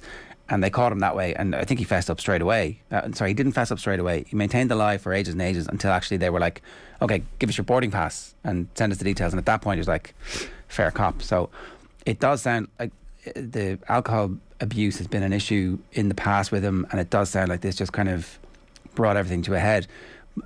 Oisin isn't actually somebody that we are very familiar with in Ireland. It's kind of like he is low-key one of our best and most successful sports people. Like, what he is doing in flat racing in England is phenomenal, you know, and the rewards for that are absolutely phenomenal. But he's beating out some of the greatest jockeys of all time to win the flat championship, and we should know more about him. He should be higher profile in Ireland, John, I think. It is strange because Kieran Fallon and Pat Edery would have been stars back in the day in the 70s and 80s and 90s, and they were both from Ireland. Kieran Fallon from Clare and Pat from, I believe it was believe he was from Dublin. But flat jockeys have had troubles, like they've had struggles. Like there's something very unnatural about it when you consider it. When you think about all the saunas and the wasting and the fasting and being at 9 stone and constantly losing. Yeah, and all the travel and like the nature of the races, the fact that they're over so quickly, and then you're just constantly on the move. And Richard Hughes has struggled, and Kieran Fallon has struggled. One of the best talks I ever saw was on YouTube. It's on YouTube right now. Jockey Matters: Addiction and Recovery, and Johnny Murtagh, the great Johnny Murtagh, speaking about his struggles with alcohol, and it's worth a watch, I think. He spoke about how he was never consistently sober for 10 years, like he'd be sober for 9 months or 11 months or 6 months, but never consistently until he got it under control. And then he was consistent for the last 15 years of his career. So it's a tough sport. I agree with you. I think Oisin Murphy sometimes is just a bit under the limelight, but I think flat racing's gone that way. I think flat racing generally has gone a bit under the radar in the last few years, both in terms of what we do with the Ballydoyle here, World Stars, and then what Oisin Murphy's done. Well, like, remember, Oisin Murphy went to the UK as a teenager and made it. Yeah. And has won 3 titles in a row. So I hopefully now he'll get the help he needs. I think he says he is already. And by the time he gets back next year, he'll be on the road to winning titles again. Yeah, the statement said that he's in AA and he's dry at the moment and he's in therapy, and we wish him the very best. As you say, like it's a series of bad decisions that were compounded through addiction, and when addiction gets hold of people, it makes them do terrible things. So we wish him all the best and a recovery. It's a very stern punishment. He won't ride this year. Like, to be the champion and to have that taken away is going to be difficult for him. But again, like, incredible levels of success that he's reached to this point, but still with that no sense of fulfillment or happiness coming to him, and you really hope he manages to find that. And I hope we get to know him better as a sports loving public, because there's a story there that deserves to be told and deserves to be heard, and I think when he does speak about it, it'll be very interesting. It'll be compelling, and hopefully he makes the same kind of comeback that Johnny Murtagh was able to do. It is 8:41. We just wanted to bring you that story. It obviously happened yesterday afternoon. Some other stuff happening in the last 24 hours, John. Phil, you want to talk with Phil? I met Phil 20 years ago, and I made a rookie mistake. I was 23. I just started my career in this game, and I made this mistake. Cynicism and also professionalism wouldn't allow me to make them subsequently in my career. In that I asked for Phil's signature because I was obsessed with Phil Mickelson as a player. So I met him at the Open and I just asked for his signature, and I kind of walked away feeling quite small. Did he say no? He did it, but it was kind of he kind of almost laughed and said, "Thank you, sir," because I went up in a kind of meek way and asked him for his signature. So. And did he know you were a journalist? I don't think so, no. Right. No. So I was a little bit, never meet your heroes is the phrase, isn't it? But yeah, no, Phil has been the most exciting golfers of this generation. Like, he won 6 majors, played the game in such a swashbuckling, gambling way, but things have seemed to go wrong in the last while. And it's amazing how somebody can fall from grace from winning the PGA Championship last year at the age of 50, becoming the oldest major winner in the world, to being effectively now having to take a break from the sport for his own head. I thought what Rory McIlroy said the other day was absolutely fascinating. I don't want to kick a man when he's down, and then he absolutely went off the top rope like a wrestler. And that said a lot to me about maybe the way Phil is viewed in the locker room. Definitely, it's open season now and people are coming out, and so this is what Phil said last week. They're scary bleep about the Saudis. To Alan Chipnook of the Firepit Collective, we know they killed Jamal Khashoggi and have a horrible record on human rights. They execute people over there for being gay. Knowing all this, why would I even consider it? Because it's a once-in-a-lifetime opportunity to reshape how the PGA Tour operates. The following days, then you had the deluge of people going the opposite way. Dustin Johnson, Bryson DeChambeau, all committing their futures to the PGA Tour. So Phil Mickelson comes out then with this statement last night. Although it doesn't look this way now, given my recent comments, my actions throughout this process have always been with the best interest of golf, my peers, sponsors and fans. There is the problem with off-the-record comments being shared out of context and without my consent, but the bigger issue is that I use words I sincerely regret that do not reflect my true feelings or intentions. It was reckless, I offended people, I'm deeply sorry for my choice of words, I'm beyond disappointed, will make every effort to self-reflect and learn from this. I go on. The past 10 years, though, I felt pressure and stress slowly affecting me at a deeper level. level. I know I've not been at my best and desperately need some time away to prioritise the ones I love most and work on being the man I want to be. Now, Alan Chipnook, who's got this book coming out, I've never been as excited about a book, apart from my own book, as I'm going to be about this book that Alan Chipnook brings out in May, about the unauthorised biography of Phil.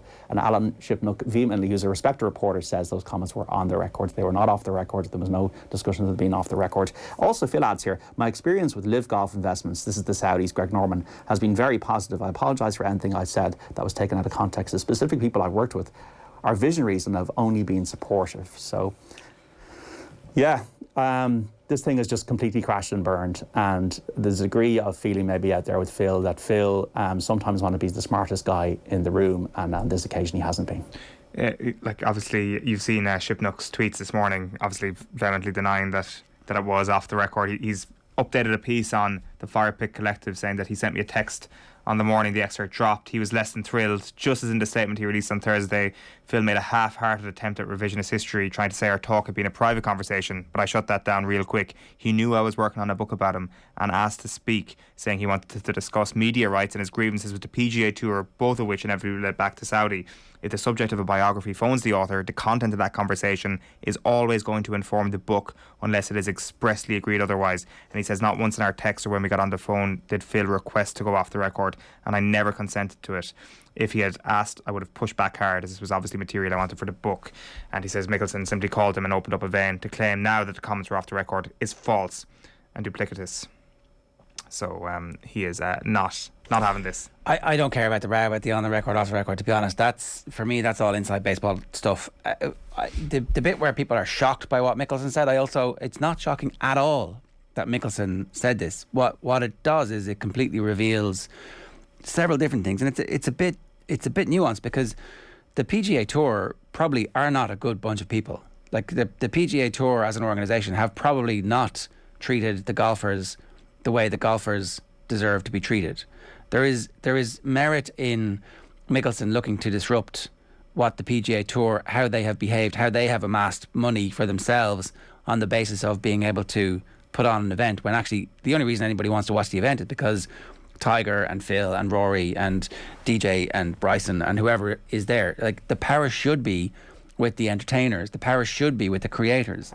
Instead, the power is with the record label pressing out the 1 cent record that they're charging 20 quid for. Like, all of the money is being generated and isn't being redistributed. Now, it's being redistributed a bit more, and it's hard to make the case for multimillionaires to get more, but it's not just the multimillionaires, it's the guys who are struggling to make the cut, who actually never make money from golf, but who are there and who are entertaining stories themselves. So the bones of that's all true. How they chose to go about it, by getting into bed with the Saudis when he says they know and everybody else knows about what the Saudi regime are up to, that's fascinating, because it's the greed revealed. It's the we will do absolutely anything to help ourselves to get what we want. And that is at the heart of most capitalism. Let's face it, that is exactly how people think when it comes to making money. That's what the greed is good. That is Gordon Gekko. It doesn't really matter. Nothing matters apart from us getting what we want. I don't really care about what happened to Jamal Khashoggi. I don't really care about what happens to gay people getting executed. That's what he's saying when he's saying I'm going to use these people, the Saudis, to get what I want. It's like, it's just how leverage works. It's just business. And you know what? There's a lot of America that's gone, well, Phil, you shouldn't have got caught, but like, I like your chutzpah. And that's why this is very interesting. And what plays out over the next period of time is going to be interesting, because the Saudi investors aren't going to go away. Well, they bought into the Asian Tour, as I said last week on the show. They put a huge amount of money into the Asian Tour, which is world ranking points, and that's going to be there they're not going away. MBS, does he go away? I don't think so. The thing with Phil is, though, Phil has always been the apple pie guy. You know, he's been the smiling guy, he's been the people's champion, he's been the Arnold Palmer of our contemporary age, with Tiger Woods all cold and aloof, and now it looks like the whole thing has flipped. But people have short memories, and I think the reaction to Phil from his fans will not waver, because Phil is hugely popular in America. And I think people, as I said, have short memories. If Tiger Woods can come back from what he came back from, Phil can come back from this. Look, we're way over time in this, but it is time for virtual insanity.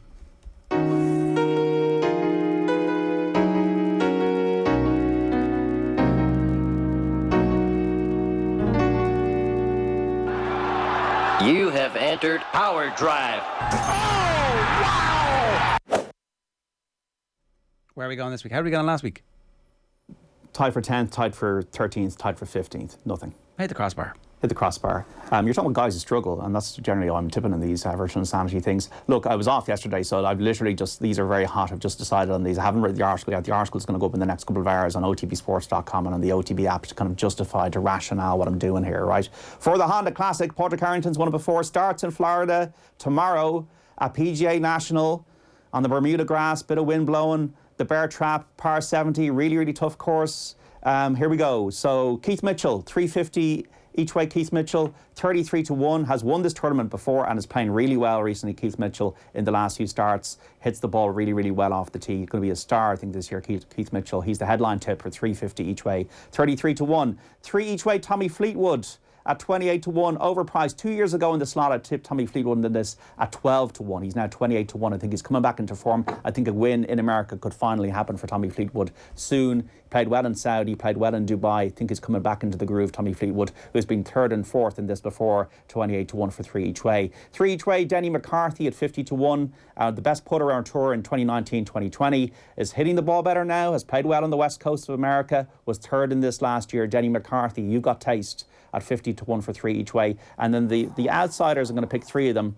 At 100-1, Grayson Sigg for 150 each way. At 150-1, Vince Whaley for €1.50 each way. And at 200-1, Nick Hardy for €1.50 each way. An outsider might win this. Not many of the world's top players in it. Joaquin Neiman's in it, but he won last week. He's got all the media duties. So Nick Hardy, Vince Whaley, Grayson Sigg, but the top 3, Denny McCarthy, Tommy Fleetwood, and the headliner is Keith Mitchell, to get some each-way bread this week on Virtual Insanity. All right, good stuff, John. If you could stay there, because we're going to ask you about this. Tomorrow morning on OTB AM, Mexican filmmaker Miguel Flato joins us in studio to talk about his new film. It's called For Diego. It's a family drama based around the world of Mexican football.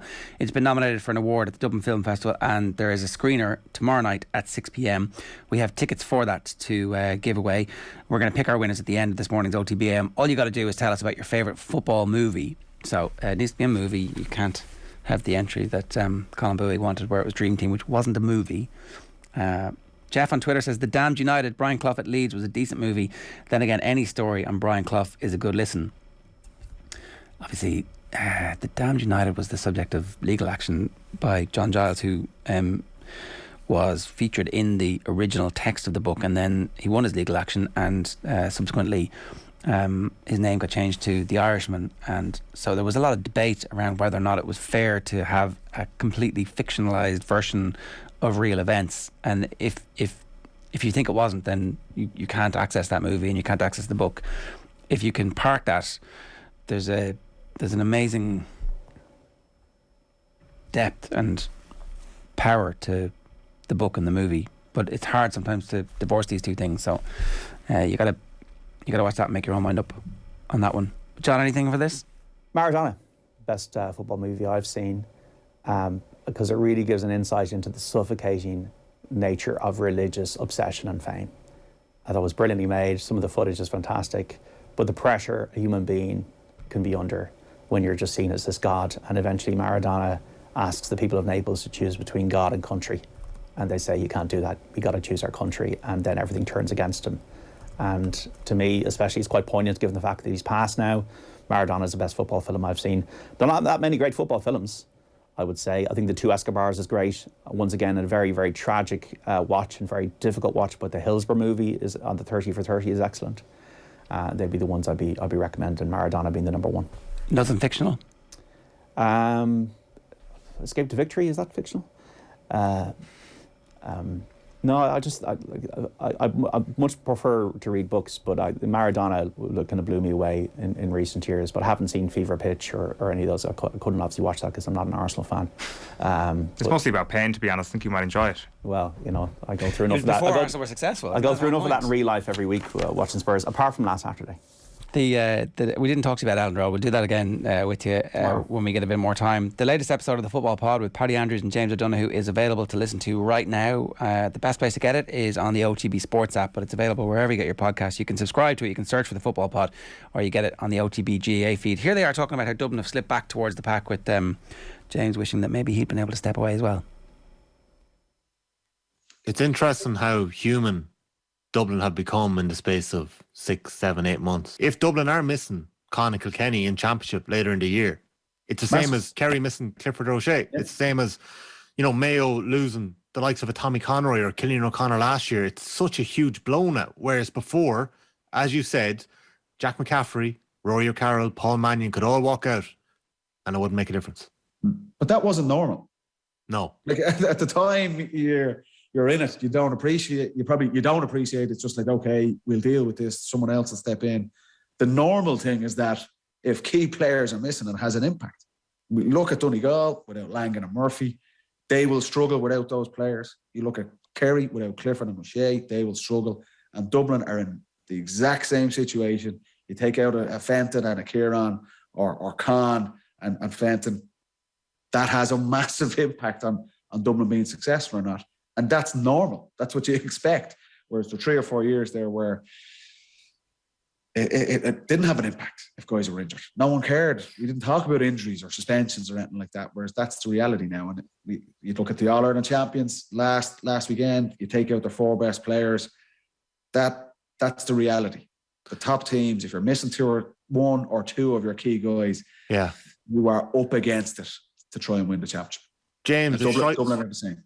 It strikes me that if a reigning Kerry Footballer of the Year or Kerry All-Star had decided to take a year out of football, he'd have to be smuggled out of the county before the news broke.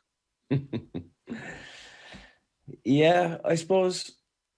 That never happened to you, did it? Did anyone ever take a year out or step away? No. You were in a different space, I suppose, your team, but that never happened, did it? I couldn't imagine anyone walking from the panel with the view, say, fair enough, does Mannion ever want to go back?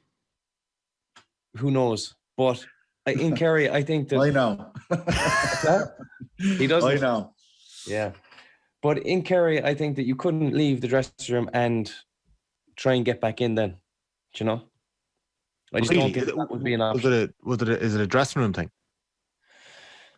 I suppose it is. You're all in it together, and if you say, look, I'm taking some time away, it's hard then to get back in. I suppose.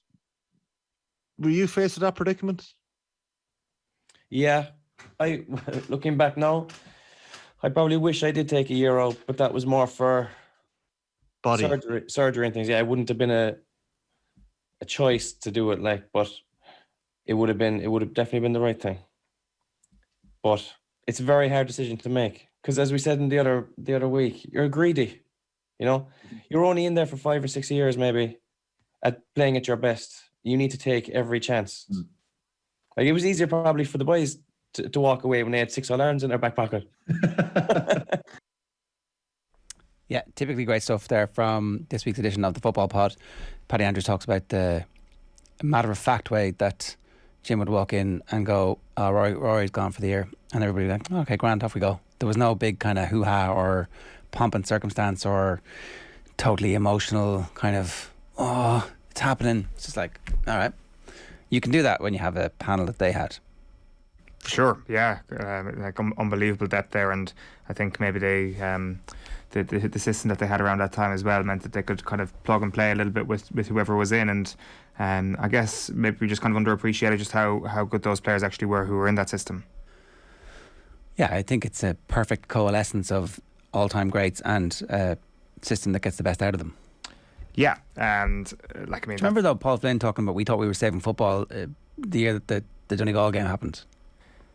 Yeah, what was he saying? Well, just that it was a crushing blow to them to lose that game because they thought they were saving the game from the blanket defence. They were doing things properly. That there was a deeper cause that they felt they were part of, and then Donegal beat them, and it was like, screw the cause, we need to win. They should go back to that way before they should go back to that mentality. I think they should try and create some sort of idea that they are trying to save football because they might end up saving themselves in the process this year. That's what Billy Joe was saying, that the team isn't capable of producing the mechanical style that ground out everybody and that won games for them with the 10-15 minutes of keep ball when they were 3 points up, and you're like, there's no jeopardy here. But obviously the players were able to do that. They don't have at the moment. So the Comortas Pell Paudie O'Shea takes place this weekend. Kerry footballer Paudie Clifford joined OTB reporter Aisling O'Reilly for a chat ahead of it. I'm delighted to say that I'm joined by Kerry footballer Paudie Clifford for the 33rd edition of the Lidl-sponsored Comórtas Pell Paudie O'Shea. 14 men and women's teams from across the country are going to make their way to Ventry this weekend. And even Danny O'Reilly from the Coronas is going to be there playing with Temple Oak. So, Paudie, it's a massive weekend in Kerry. Yeah, it is. Yeah, it should be a great weekend to everyone. Everyone's coming down for it. And so what is it about the Comórtas? A lot of teams come down and play. I know playing with Kerry yourself, you're not allowed to be involved. But have you heard good stories that good crack happens there? Oh, I have. Yeah. I'd say the crack is very good. The football is very competitive as well. The games will be very enjoyable. But yeah, there's a great buzz around, and there'll be great crack at. And for you this year, playing with Kerry, there's new management in with Jack O'Connor.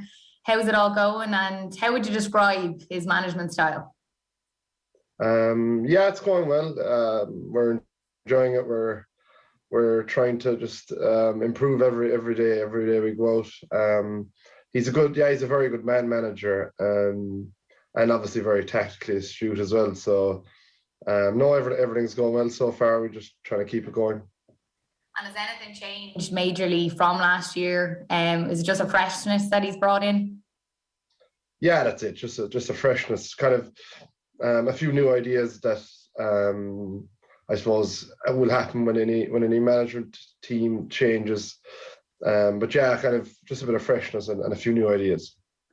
And at the moment, you've drew with Kildare in the first round. You bet Dublin and Donegal. Do you feel that you're improving on things every game? Yeah, we're hoping to. Hopefully, we are improving. We'd be hopeful that we can just keep on an upward curve and use these league games to try a few things and get us ready for the championship. And just on last year, if I can just mention that for a moment, the hurt from losing that All-Ireland semi-final, does that still linger? Is that still maybe a motivation there for you to not feel like that again? Yes, it hurt. It hurt for a while, but I think we're just focused on this year now, and focused on just keeping putting in good performances, and hopefully our football can do the talking. And for you as well, then your journey playing with Kerry, it hasn't been straightforward. You really only burst onto the scene big time last year, and you played great stuff for your club for so long, but you just weren't in around the county setup. Why do you think that you were overlooked maybe with Kerry county football for so long? I'm not too sure. I suppose maybe I just hadn't done enough, hadn't played well enough for a long enough period. It's probably the reason. And then I did a lot of work on my in the gym, on my speed, skills, things like that. And when I did get the chance, then I suppose I was kind of ready for it. Yeah, definitely. And obviously you had seen David, he's your younger brother, so he would have been there playing. Was it tough at times to see him playing at that level, wanting to be there as well? No, it wasn't. I was always just concentrating on doing my own thing. I was happy for him when he was in positions he did very well, minor and things like that. So no, I wouldn't say it was tough, no. And last year as well, many people said that you were the main difference really in that Kerry team, just the way you feeded the ball into the likes of David and Sean O'Shea. It sort of gave them a new lease of life to not have to come out as much and do that dirty work that you've done so well. Do you like that sort of playmaker role? Yeah, I like doing that. I like assisting really nearly more than scoring. But when I do get the chance to score, I'd hope that I can take the chances as well. But yeah, that's my favourite part of it, trying to be a playmaker. And can you tell me about when you did get your first call up? What was it like? Yeah, it was after we won the first county championship. I got the call from Peter to say, would you come in or whatever, and I was delighted, obviously, at the time. I went to America that summer, had a great time, and I probably would have went back to America again the next summer. But yeah, I was happy to get the call, and I knew then that's where the work would start. Well, that's good. You got to go to America, because sometimes when you get in with the county, all those sort of things go out the window, and you can't travel over there. Who did you play with over there? I actually played with Donegal in New York. Brilliant. Yeah, I played with Calvin over in Gaelic Park. It's brilliant, isn't it? Oh, it actually is, yeah. And like, it's an AstroTurf, but it's nice and soft, so it's a nice AstroTurf to play on. Yeah, I used to love playing. It was fast. I used to like very fast fast, pace. Yeah. Yeah, no, it was actually very enjoyable. There was a great buzz around Gaelic Park, so that there'd always be a few games on. So you got to meet people, and the football is very competitive. And no, the crack was great crack over there now, in fairness. Yeah, it's Paudie Clifford in conversation with Ash. Ash is going to be down at the Comortas Paudie Pella. Comortas Pella Paudie O'Shea. That's the correct order. We've been down at it various years in the past. It is obscene levels of crack. Is it? I've never been. Ah, really? Yeah. Ah, you should go. Oh, I didn't know you'd never been. No, yeah, never been. Ah, look. Well, that's on the plan for next year. It's on the bucket list. Or, I mean, it's like Coppers on the night of All Ireland final. Well, it's based out of the pub, basically, is it? It's wild. We did the show on the Friday night thinking this would be grand. Nobody was there for the first hour, and then all of a sudden it was like, a bomb goes off of human flesh. It's nice. And it's that's exactly what you want. It's the hurling and football teams they were all taking part. It's so big now. It's in multiple different venues. It's wild and it's brilliant. Brilliant. And I presume that the centre of your night is the pub, or is it multiple different places? Well, the pub is obviously it starts there. The epicentre. It's like of human flesh. You're very close to loads of other places. Yeah, yeah. So it's a multi-venue night. It's a great idea, in fairness. I mean, in the wilds of February, like that completely makes it. Like I was down there before Christmas at Other Voices in Dingle, and we were just kind of saying to ourselves, if this wasn't raining and it wasn't like a tornado outside, this would be way worse. I mean, what you want is ridiculous conditions. How important is Paudie Clifford to the team? What does he need to do this year for them to be a point better than Tyrone in an All-Ireland semi-final? Because that's all they needed to do to win the All-Ireland last year. No, it doesn't need to be much better, does he? He's an All-Star. First full year and he wins his All-Star. He was pretty exceptional last year. Maybe Sean O'Shea will play a little bit further away from goal this year, so he'll be kind of more of a link man, more of a runner with the ball, and it's going to be more about O'Shea's understanding of David Clifford as opposed to the two brothers' understanding, so he's still going to be a guaranteed starter. Colm Boyle, again, I keep going back to this because it was so interesting. It was like he dropped off the panel, disappears for a couple of years, goes off and gets a friend who went to UL to teach him how to strength and condition himself, and comes back and he's ready, and then reels off 4 successive All-Stars, like one of the few footballers in the history of the game to be an All-Star 4 years in a row, but having been completely out of the system. Like, no, you're not good enough, you're too windy for us, that's not what we want. And then it's like, actually, I can make it. And then he makes it right to the level where he's an All-Star every year, even when the team isn't winning. Like the late bloomer in Irish sport has been the mainstay of our international soccer team for a long time. In Gaelic, I think we were probably a little bit quick to go, didn't make it, not available to us. But those comeback stories are going to be much more prevalent now. Well, that's it exactly. I mean, I think the big moment for Paudie was playing junior football for Kerry, which is like it's interesting. Even at inter-county level, junior has kind of like a junior feel to it, where it's like these are the people, the cast-offs, the people who just were never good enough. Like Paudie wasn't an underage star for Kerry whatsoever, and for him to make that team, that was a real arrival for him. So like that's exactly it. It wasn't so much somebody who was a great minor and then went into the wilderness a little bit. It was just somebody who developed late, and it sounds like that experience in America as well was pretty good for him as well, playing with top quality footballers. 9:07 this morning. Here's what's on OTB Sports Radio today. If you want to get OTB Sports Radio, by the way, just tell your smart speaker to play OTB Sports Radio on TuneIn at 10:30 live. It's the Club Championship show with AIB. OTB Gold at 1 o'clock is an Irish football special with Shay Given, Niall Quinn, Jason McAteer and Kevin Kilban. The Koi Gig Pod from 3 o'clock.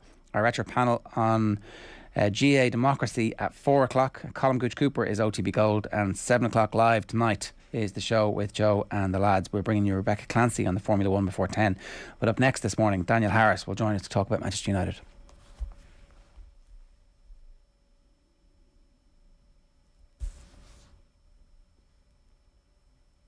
OTB AM on OTB Sports Radio, Ireland's first and only sports radio station. The greatest league in the world is back. Every Friday night after the League of Ireland games, a place for you to come to give your opinion to Vane. There's a little button down on the left-hand corner where you can say that you want to talk. And Johnny, you're just going to have to mute yourself because you're ruining it for everybody. I can't. I'm still ruining it, am I? You are, yes. We're going to talk about Waterford FC now. Let's change to the real first division now. For immediate reaction from around the grounds, catch League of Ireland late night, Friday nights at 10 on Twitter Spaces. Follow @OffTheBall. With prices from only €289 for fully comprehensive car insurance, everyone's making the jump to getsetgo.ie. New business policies only. Prices subject to minimum premiums. T's and C's apply. MCL Insurance Services Limited Trading is getsetgo.ie is regulated by the Central Bank of Ireland. OTB AM. With Gillette, put your best face forward with our new and improved razors. OTB AM is live every morning with Gillette. Good morning. Start with Gillette. Put your best face forward with their new and improved razors. Tonight, Atletico Madrid versus Manchester United. Two crumbling empires. That's what's happening. That's the narrative in the build-up to this. One of them will be catapulted into the last 8, and probably when they get there, believe that they have a chance of going much deeper in the tournament, depending on the draw. I'm delighted to say Daniel Harris, football writer, is with us to help preview the game. Daniel, good morning to you. How are you? I'm good, thanks. Hi, everyone. What are your levels of expectation as a Manchester United supporter this morning? As a United supporter, I think United should win this time. I think you have to be careful with Atletico in that they have a performance in them. And you often see it. I mean, I've seen it watching United over the years. I remember in 2000, for example, Real Madrid, United were massive favourites to beat Real Madrid. And obviously there was other stuff going on. I mean, Fergie sent the team out as though they were playing Di Stefano and Puskás because he was at that point so obsessed with his own history, his own personal history and history of football. But Madrid found a performance in that tie, and ultimately they had good players. And you look at Atletico, they also have good players. So they have players that can do something in a tie, and they can find a performance because they've done it before. But ultimately, United should be a bit fresher and hopefully have a little bit more confidence because they've played quite well the last few weeks. Is Sunday then more than just a false dawn? Who knows? I mean, on the one hand, you could say, well, we know that this Leeds side are ideal for United to play against because they played them 4 times. They've absolutely stuffed them 3 times. And the other time, they should have stuffed them as well, really. They just missed a load of chances. So there is that. But on the other hand, if you could look at the Leeds game as a continuation of what we've seen really, like they played really well in the second half against Brentford. They played well for a little bit against Villa. They played really well against Borough, managed to stuff it up. They played well for a half against Burnley. They played well for not so well against Southampton. But they've been getting much better over the last few weeks. And I would say that they're defending quite well now. Bruno had a bad start to the season by his standards, but yet was still creating more chances than anyone else in the league. But now he's actually playing well as well. Sancho is settled, playing well. So it's not hard to find a way to victory for them. But at the same time, you also know that these are entirely unreliable, so you can never be quite sure what's going to be. And as I said about Atletico, that they have class players who know how to turn it on in big games. And so if they were to pull a performance out their arse this evening, no one would be that surprised.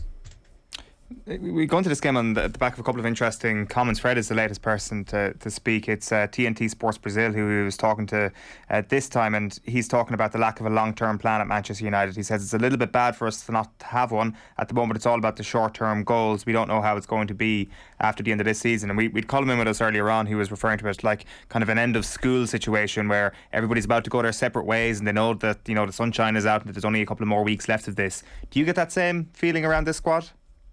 I absolutely wouldn't put it past this squad, but I find it quite hard to grasp as someone who's just watching, because football is never about the future. I mean, you want people who are overseeing the future and planning for the future, but football is about now. And Fred shouldn't be worrying about who's going to be managing him in June. Fred should be worried about putting it all in and leaving it all out there tonight. And in fairness, I think that's what will happen.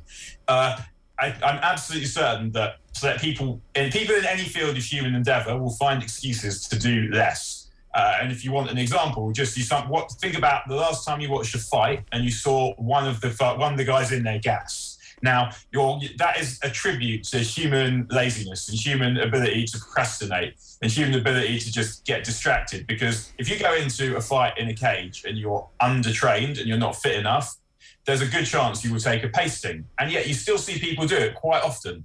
So the idea that footballers would find an excuse to not put it all out there or to not work as hard as they should or to find an excuse for not winning is obviously not that surprising. But I don't think that the serious footballers in that team are genuinely that bothered about that, because what they're thinking about is glory now and success now, playing the best that they can now. So I'm not surprised that they're taking that excuse, but I don't understand why a footballer who's playing for Manchester United would be concerning themselves with who the manager's going to be in a few months when they're playing the Champions League knockout tie away to Atletico Madrid tonight. I mean, it's baffling, really. It's unprofessional and baffling. I guess what is coming through, the leaks that are coming through about different players and the relationship of the individuals, and then the coaching staff seem to be kind of at some point fighting back as well, saying, well, it's chaos here. I think Miguel Delaney has a quote about Bruno being tactically chaotic. I've butchered that, so I'll get it corrected in a second. But it does seem like it's an organisation that everywhere it's whack-a-mole with what the issue du jour is. And that speaks to a lack of leadership. And we've talked about that before. It comes from the Glazers. It comes from the previous CEO. The new CEO has an opportunity to maybe fix that by some key hires. The jury's out on whether or not he's going to be able to turn it around quickly or not. In the meantime, right, are you seeing enough from what Rangnick is doing to suggest that actually there is a plan there? It's just whether or not the players are implementing the plan. There's definitely a plan. I mean, they had a plan. It might have not been a good plan. It might not have been well communicated. It might not have been suitable to the players, but he had one. And Rangnick is absolutely a plans bloke. And I think that the way it went at the beginning, I didn't expect them to become a brilliant team as soon as the manager changed. I did think that they would get better quicker than they did, and they didn't. But if you look at it now, the only team with more league points than United since Rangnick was appointed is City.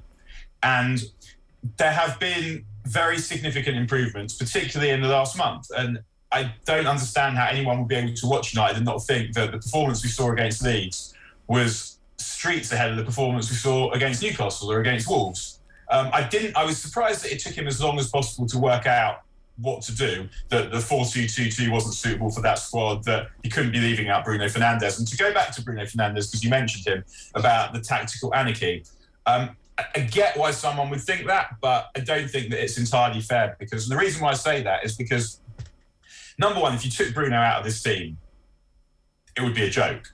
He creates most of the chances, he scores a good chunk of the goals, and a lot of the good stuff comes through him. If you look at the goals they've scored over the last few weeks, even the ones he hadn't scored or created, if you look at the goal against Southampton, for example, he didn't get the goal or the assist, but it was his pass that broke the lines, that had Marcus Rashford basically able to square it to Sancho for a tap in. That was Bruno. He's also running himself into the ground. So it's not like he's not Juan Roman Riquelme, who is a number 10 who, if you get him the ball in space, then he might do something brilliant, but otherwise he doesn't do anything. He's running harder, I imagine, than almost everyone, probably everyone, covering more ground. And one of the reasons he has to attempt so much stuff is because it's got to a point where almost everything goes through him. Now that Sancho's playing a bit better, actually, I think we're seeing Bruno a bit deeper. And I don't think that Bruno has to be a number 10 with two blokes charging about behind him. I think in a better team, if he had a good number 6, he could easily be a number 8. And we're seeing him play a bit deeper now, get involved in the play a little bit deeper, because he's got Sancho ahead of him, who can also be relied upon to create something. And I think that it took Rangnick a while to work out what to do with Bruno. He left him out of the first available opportunity when he was suspended for the Burnley home game. United whacked Burnley. Bruno didn't start the next game, which was Wolves. They were absolutely dreadful in that game. And the only time they looked like they might score was when Bruno came on. Admittedly, he missed a very presentable chance at 0-0 in that game that you wouldn't expect him to miss, but the fact remains that they did absolutely nothing until he came on. So in terms of tactical anarchy, I don't think that there is necessarily a problem with that per se, and that football is chaotic. I also think that Bruno is putting his shift in, and if he had better players around him, more reliable players around him, he wouldn't have to attempt as much as he does, because there'd be other people who were doing that, and he'd have more opportunity just to keep the play ticking over. But in the last few weeks, I think we've seen more of that, and we've seen Pogba come into the team as well. And what Rangnick said about Pogba, people didn't like it at the time, where he said he's not bothered that Pogba won't put it in because if he wants to move, he's going to have to play well. Didn't sound great, but it was true in that Pogba had a reason to play well beyond the desire to play well. No, it's the truth. It is that he will make more money the better he plays. We're going to benefit from that. It's the bit that you're not supposed to talk about. Right, and one of the things I quite like about Rangnick is that he just tells the truth. Like it's very dispassionate. That there's no rancor where he says things about people that he's not impressed with, or where they've said things that people might not like if they're said publicly. He's just telling the truth, and it comes across. I think it comes across quite well when he does that. The thing with any manager ultimately is, however well you come across, is never gonna override what does or doesn't happen on the pitch. And it's been very clear over the last few weeks. You see United get better, but they haven't really played anyone that good. And the best team probably that they played was Southampton, and they struggled in that game. So you could easily see them struggle tonight, but it would be wrong. I would struggle to understand anyone who would say that there hasn't been progress in the time since Rangnick took over, because they're much better than the team that lost 4-1 to Watford. And if you look at how they played in that game, the improvements have been gradual and incremental. It hasn't been a good performance here, a rubbish performance there, really. Over the last month or so, the performances have just been gradually improving bit by bit. And I was heartened against Leeds, because when you saw the weather, you're kind of thinking, not sure I fancy these in that game, but they absolutely put it in. And it's one of the first times I can remember in recent times seeing United winning a physical battle, which they did. And when things went against them, when they tossed the 2-0 in less than a minute in the second half, that would have been an excuse for them to fold. We've seen them struggle in those kind of adverse circumstances over the last bit, but that wasn't what happened. They hung in there. They went again, and they won 4-2, and they could easily won 5-2 or 6-2, and that was a massive improvement. But again, in parentheses, this Leeds team are perfect for United. They were missing a lot of their best players also. So, I mean, you would never... This team are a long way away from being anywhere where you could possibly rely on them to do anything. If Bruno plays as an 8, you have 2 6s, and they have the 2 6s in. I mean, maybe Fred's not really a 6, and he's been mischaracterised since his arrival in English football. But notwithstanding that, right, for the sake of writing out the team tonight, is it McTominay and Fred and Bruno, and they're your 3 who are going to be in midfield, and then that allows you to have Sancho, Elanga, and a striker in Ronaldo? Is that a 4-2-1-2-1? Maybe. I think, well, McTominay and Bruno will definitely play, because Bruno's the best player in the team and is playing really well at the moment. And McTominay has played, I think he started every game pretty much, apart from that Champions League game where they were through already, which I don't think he started. But he started pretty much every game under Rangnick. He is basically the 6. He's not a 6 either, he's an 8. But McTominay will definitely play. I think the choice at that point is, if you assume Atletico are going to sit back, then you might think that you'd be able to play Pogba, Bruno and McTominay, because you're going to have a lot of the ball. I don't think Ralph will do that. I think that he'll probably play Fred as well, who's also an 8, because he'll want Fred's energy and he'll want Fred's protection, because he will run harder than Pogba will. The question then at that point is what you do with Pogba, because he's actually a pretty good sub, someone to bring on when the game slows down a bit, who is physical, he's got a beautiful touch, and he's playing well. What I would think about doing, I don't think Ralph will do this, but what I would think about doing is I would probably play Sancho on the right and Pogba on the left of the attack. And the reason that I would do that is because we almost know for sure Atletico are going to sit back. So the pacing behind of whichever it is, of Elanga, Lingard or Rashford, is not going to be that necessary in this kind of game. Whereas if you've got Pogba and Sancho and Bruno, you've got 3 lock pickers there. So if you don't think he's going to do that, what do you think he's going to do, and where will he play Pogba? I think that he'll leave Pogba on the bench. I think it will be Fred, McTominay, Bruno and Pogba on the bench. And then the front 3, I think, will be Elanga, Ronaldo and Sancho. And the reason I think that is because Lingard played the last game. I don't think Lingard will play tonight. I mean, he played okay in the last game, but he didn't play that well. And also, what we're seeing from Rangnick is that he obviously much prefers Sancho on the left to the right, because whoever the other attacker is, he's basically compromising that player because he really wants to play Sancho on the left. And I think he wants to do that because on the left, he can get Sancho nearer to goal, and he's also more involved in the play as a playmaker. And I think what he's saying is Sancho is the best of all the options, so he's going to play in his best position and the others can just make do. So I don't think Lingard's not a right winger. I mean, really, Lingard's a number 10, but you could play him on the left, again, to get him closer to goal. But if you play him on the right, as he started against Leeds, he's unlikely to go on the outside. I don't think that's what he's going to do with Lingard tonight. Elanga's a little bit more versatile in terms of he's got a bit more pace than Lingard, he's a bit stronger than Lingard, and just more of a goal scorer than Lingard. So I think that it'll be Elanga on the right because Rashford is just not playing well, and it's kind of hard to understand why that is. I must confess, I thought Rashford will come back from injury flying because he's obviously a good player. We know how good he is, and he'd had the time off to get himself healed. He'd had a rest, he'd had a mental rest. I'm not sure what's going on with Rashford, but I don't think he's earned the right to start in this game, and I think Elanga has. So that's what I think the front three will be.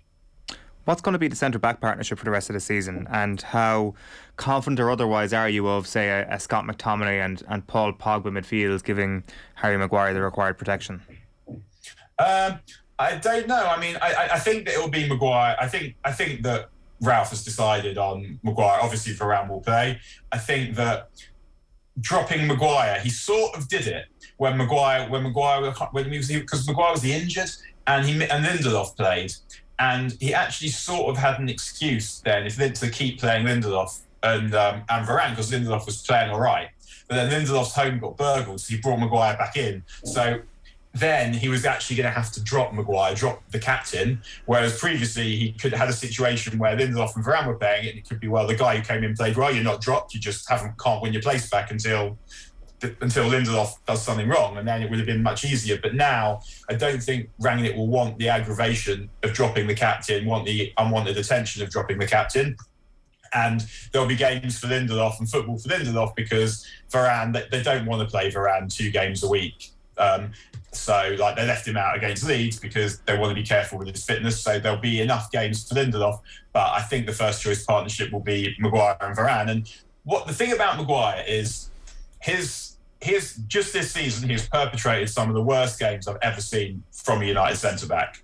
And you can't get away from the fact that if you're that unreliable, then you're unlikely to be the future for a team that wants to go on and win things. But there have also been difficult circumstances that it would be silly just to completely ignore them, although you would expect the captain, someone who cost what Maguire cost, who was meant to be your defensive leader, to override that. It's not the case, but it doesn't mean that Maguire's top level isn't an all right level. It's not as good a level as numerous United defenders who've gone before him, and I'm not just talking about the best ones either. It's not just that he's not a McGrath, Vidic, Ferdinand Stam level player. He's not a Ronnie Johnson or Wes Brown level player either.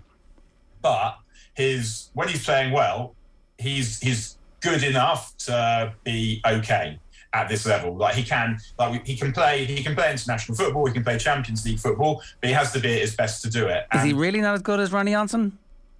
Oh, come on, man. He's not the same. Like, Ronnie Johnson could run. Ronnie Johnson had everything Maguire had.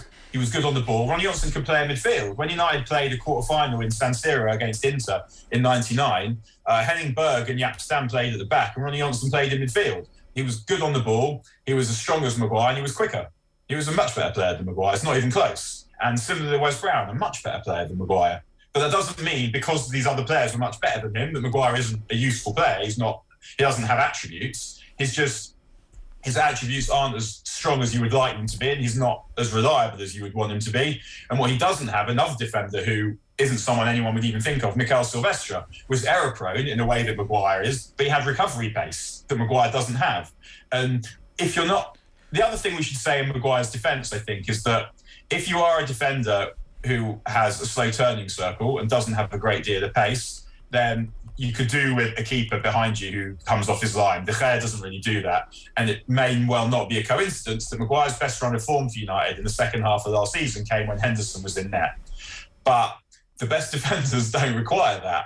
They don't require a goalkeeper to have a particular style of goalkeeping. But if you're slow and you keep a high line, you want to keep a high line, then a goalkeeper that's rooted to his goal line is not helpful. And we can understand all those things about Maguire, that the whole team was chaotic at the time, but ultimately, if you're the captain, you're meant to be the defensive organiser. A lot of those structural faults are your business to try and sort out. And also the mistakes that we've seen Maguire making this season, we're not just talking about, oh, look, he's been left on his own by a centre-back partner, or the full-back's not covering him, or the goalkeeper's rooted to his line. They're mistakes that you wouldn't want to see from a child. They're losses of composure, they're losses of concentration. And ultimately, as a player, whatever's going on behind the scenes, you have to take responsibility for your own performances. And Maguire, I'm sure, takes responsibility for his own performances that he'll know haven't been good enough. But again, his top level, Maguire playing well, is an all right level and should be good enough to be able to deal with João Felix and Luis Suarez, especially given he's going to have Rafael Varane next to him. I know that he doesn't go underappreciated by Manchester United fans, but if Wes Brown was 15 years younger and was playing in the same era as Harry Maguire, do you think that your point there about him being much better than Harry Maguire, do you think that'd be just naked for everyone to see? Because even if you judge it through the prism of England, he finished up with 23 England caps, and Harry Maguire's already well into the 40s at the age of 28. Granted, he's not competing with Ferdinand and Terry for jerseys in the team. And Campbell and King and injury. And Carragher. And injury. And Carragher, there was loads of good centre-backs around, brilliant. The best centre-backs in the world were English at the time Wes Brown was playing. But also Wes Brown struggled with injury, but Wes Brown played centre-back in United back four that kept out Barcelona for 180 minutes of a Champions League tie. And his performance in that second leg against Barca was probably the greatest performance I've ever seen from a United defender. Definitely the best since McGrath in the 85 Cup final. Wes Brown was strong. He was stronger than Maguire, I would say. He was quicker than Maguire. He was better on the ball than Maguire. Like Fergie said, Wes Brown was one of the best natural defenders he'd ever seen. I would say the injuries that Wes Brown had early on in his career, he became sort of more of a tough defender rather than a good on the ball defender. It sort of felt like he lost a bit of the ability on the ball with the injuries. But Wes Brown played right back in the team that won the Champions League. So that guy could play football. At 17, I think he was. Was he 7? No, he was 19. He was playing right back in the Nou Camp. Fergie trusted him to put him playing right back in the Nou Camp. I don't think you see Harry Maguire playing right back in the Nou Camp when the other team have got Figo and Rivaldo and making a success of it. So yeah, I don't think it's close. I don't think that Harry Maguire is probably a better centre-back than Henning Berg was either. But again, these are all good players, and Harry Maguire is a good player. What I think is that if you're giving £80 million for a centre-back, and Harry Maguire didn't set the fee, this is not Harry Maguire's fault. This is the fault of Ole Gunnar Solskjaer and whoever else was responsible. If you're giving £80 million for a centre-back, you should be getting the centre-back who's the best centre-back in the world. And Harry Maguire isn't that. And it's not a good. We're not talking about a good era of centre-backs either. But again, he can be good. And he can be good enough. So give me a centre back who he's better than, who's played for United. Where's the floor here? Who is he better than? Steve Bruce. No, I don't think he's. Steve Bruce would obviously find it harder playing today than when he did then with Nicky centre forwards. But ultimately, the thing about Steve Bruce that I kind of hoped, I joked when United was after Maguire because I didn't want them to sign Maguire. Is he just Steve Bruce with the first touch? But the truth is he's not Steve Bruce. Steve Bruce was someone who you could rely on to score goals. In 1991, I think Bruce scored 21 goals. He took penalties though. Some of them were penalties, but not all of them were penalties. 12 or 13, I think. Right, so that's still a decent return. Yeah, fair enough. Two goals against Sheffield Wednesday when you needed them. But let's just forget about it. Let's just talk about the defending. I thought and I hope that there would be games where you win by one goal, and the reason you win them by one goal is because you've got Maguire. He's basically heading everything away. He's just a giant in the box, defending the box. Like Steve Bruce was that. Maguire is not that. And Steve Bruce had a better partner than Maguire has had a lot of the time. He played with Gary Pallister, who was a great athlete, quick, strong, fast, good on the ball. But Maguire, but when people talk to also back to that lack of structure point, doesn't seem to be affecting Varane in the way that it's been affecting Maguire. He's not good. Structure. Yeah. So is there anybody that has played centre back regularly for United in the last 15 years that Maguire is better than? Oh, I was going to go Mark Higgins. He's better than Mark Higgins. He's better than David May. I mean, the thing is, it's difficult because in the time I've been watching, United have had 2 centre back partnerships that lasted a generation. So they had Ferdinand and Vidic, who were there for a long time, and Bruce and Pallister, who were there for a long time. In between that, you had some Jaap Stam, who was the best defender in the world, and Ronnie Johnson. And yeah, I mean, they're all better than Maguire, but being less good than those players. Late period Laurent Blanc. Yeah. He's not as good on the ball as Blanc was. Did Prunier play enough games to qualify for this? One of my favourite moments came watching Prunier play for United. I was behind the goal when they lost 4-1 to Spurs on New Year's Day, the classic Prunier game, and Ronnie Rosenthal was taking a corner for Tottenham, and I was down at the front, and I was able to swear at Ronnie Rosenthal in Hebrew, which wasn't something I ever thought I would have the privilege of being able to do watching Premier League football, is give abuse and writ to an opposition player. But there we go. Did he notice? Did he turn around and go, hang on a second? Yeah. He didn't respond, but you can be sure that he noticed in Hebrew, because it's a guttural language, and it's a language where you can wrench syllables to be able to say things in a particular way. So one of the most common insight is Benzona in Hebrew. But the way you're able to say it, Ronnie Ataya Benzona, and it's a really good language to be able to hand out abuse to, much better than English, I would say. Most languages are actually better than English, it turns out, for handing out abuse, particularly because the buttoned-up Anglo-Saxon world doesn't allow any kind of proper hand gesture. I mean, even if you think about a word, I mean, and this is particularly so if you're from the south in London. I mean, in South England, I'm from London, so I grew up, like, my dad's from Manchester, but he wasn't a big swearer. So I grew up, and you call someone a bastard. And I remember one of my friends from Newcastle was like, you call someone a bastard, it sounds like you're giving them a compliment. Like, the word is bastard, and then you can insert some proper venom, and I can't really argue with that. On that note, give us a prediction. I think that United will win this game 2-1, and I think they'll win the tie. But even I think they'll win tonight, because I think that they've got enough confidence from the last few games, and the attacking players are playing well enough to find some spaces in Atletico's defence. So I think United will win 2-1 tonight. It's getting to squeaky bum time either way. Daniel, great stuff. Thanks a million. See you again. Bye. Have a good day, everyone. It's Daniel Harris there giving us an accidental power ranking of where Harry Maguire is in the pantheon of Manchester United defenders, and it's pretty low. It's further down the list than I would have thought. Yeah, it's if you were to do ahead of David May, behind Henningberg. If you were to do a draft of Premier League defenders and all he could sign was Premier League defenders, where would he draft up under? Or if you could only do a draft of Manchester United centre backs over the last 30 years, you're getting to the very end of that group, and it's like 60-year-old Laurent Blanc is kind of standing beside Harry Maguire. So, what?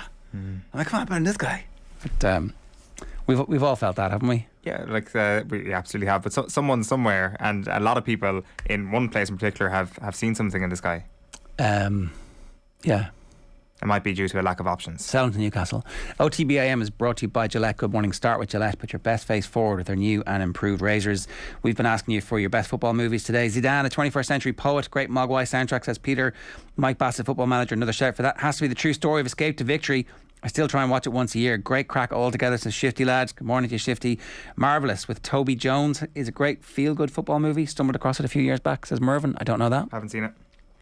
Next Goal Wins is a great feel-good football documentary and soon-to-be movie. It's on Sky, currently well worth watching, says David. Mean Machine, Vinnie Jones. I have not seen, from Cavan Lad. Yeah, falls right into that 6 out of 10 category. Come on, OTB, it has to be Graham Hunter's Take the Ball, Pass the Ball, surely. Yes, like we weren't allowing documentaries, and then obviously that's all that happened. So there's a message in there somewhere. Yeah. Tomorrow morning on OTB AM, Mexican filmmaker Miguel Flato joins us in studio. He's going to be here to talk about his new film For Diego. We're going to pick our competition winner later on and get in touch with him today. You can tweet us your shout now at Off the Ball AM on Twitter, and we'll leave it open until midday. And we've tickets to give away to the screening tomorrow as well. Tomorrow in studio, Kenny Cunningham. We'll have the hurling power rankings and much more as well. Right now, Rebecca Clancy talking Formula 1 ahead of the restart of the season with Joe. So we're going to talk some Formula One because Michael Masi, Formula One race director, became something of a household name late last year, largely owing to his part in the F1 Championship finale in Saudi Arabia and certainly in Abu Dhabi. You will remember in that race finale that under pressure from Christian Horner of Red Bull and Jonathan Wheatley of Red Bull as well, he made some choices which we've talked about ad nauseum and in short helped Max Verstappen pip Lewis Hamilton to the title on the very last lap. So just to jog our collective memories, here is some of the cattle trading which went on between Masi and Toto Wolff of Mercedes. And to kick it off, for Red Bull, Christian Horner did initially make the pleas, and then came their sporting director, Jonathan Wheatley, who we'll hear first. Obviously, those lap cars, you don't need to let them go right the way around and catch up with the back of the pack. Understood. You need to let them Understood. go. Just give us a second. And then we've got a motor race on our hands. Understood. No, Mikey. No, Mikey. That was so not right. Mikey. What was that? Mikey on race control. Go ahead, Toto. You need to reinstate the lap before. That's not right. Toto? Yes. It's called a motor race, okay? Sorry? We went to car racing. Oof. Toto didn't like that. And all hell broke loose, I think, was the fallout there. Well, Michael Masi was sacked last week as part of an F1 hearing into the controversial finale. So Michael Masi has been sacked from his position as race director. Now, Christian Horner of Red Bull was on TalkSport yesterday. He was with Laura Woods and Ray Parlour, and he was talking about Masi's dismissal, given his reaction to the decision. I think that, look, it's a difficult one. It's the FIA's business. I think it's harsh. I think that he was in a very difficult position last year. We felt a lot of decisions went against us, last year. And I think that, when you look at what he has at his disposal in terms of resource compared to what the teams have, there's such a massive, massive difference. And I think it's good to hear they're bringing in things like the VAR equivalent, and they're bringing back one of the most experienced guys, Herbie Blash. I just think there was so much pressure put on the removal of Michael that that's not right. That's that was my personal feeling. Should the FIA look back at it and review the race? They admit they got it wrong or not, or you think no, it's gone now? It's done. It's done, and I think that he didn't actually do anything wrong. No, in accordance with the rules, and I think that.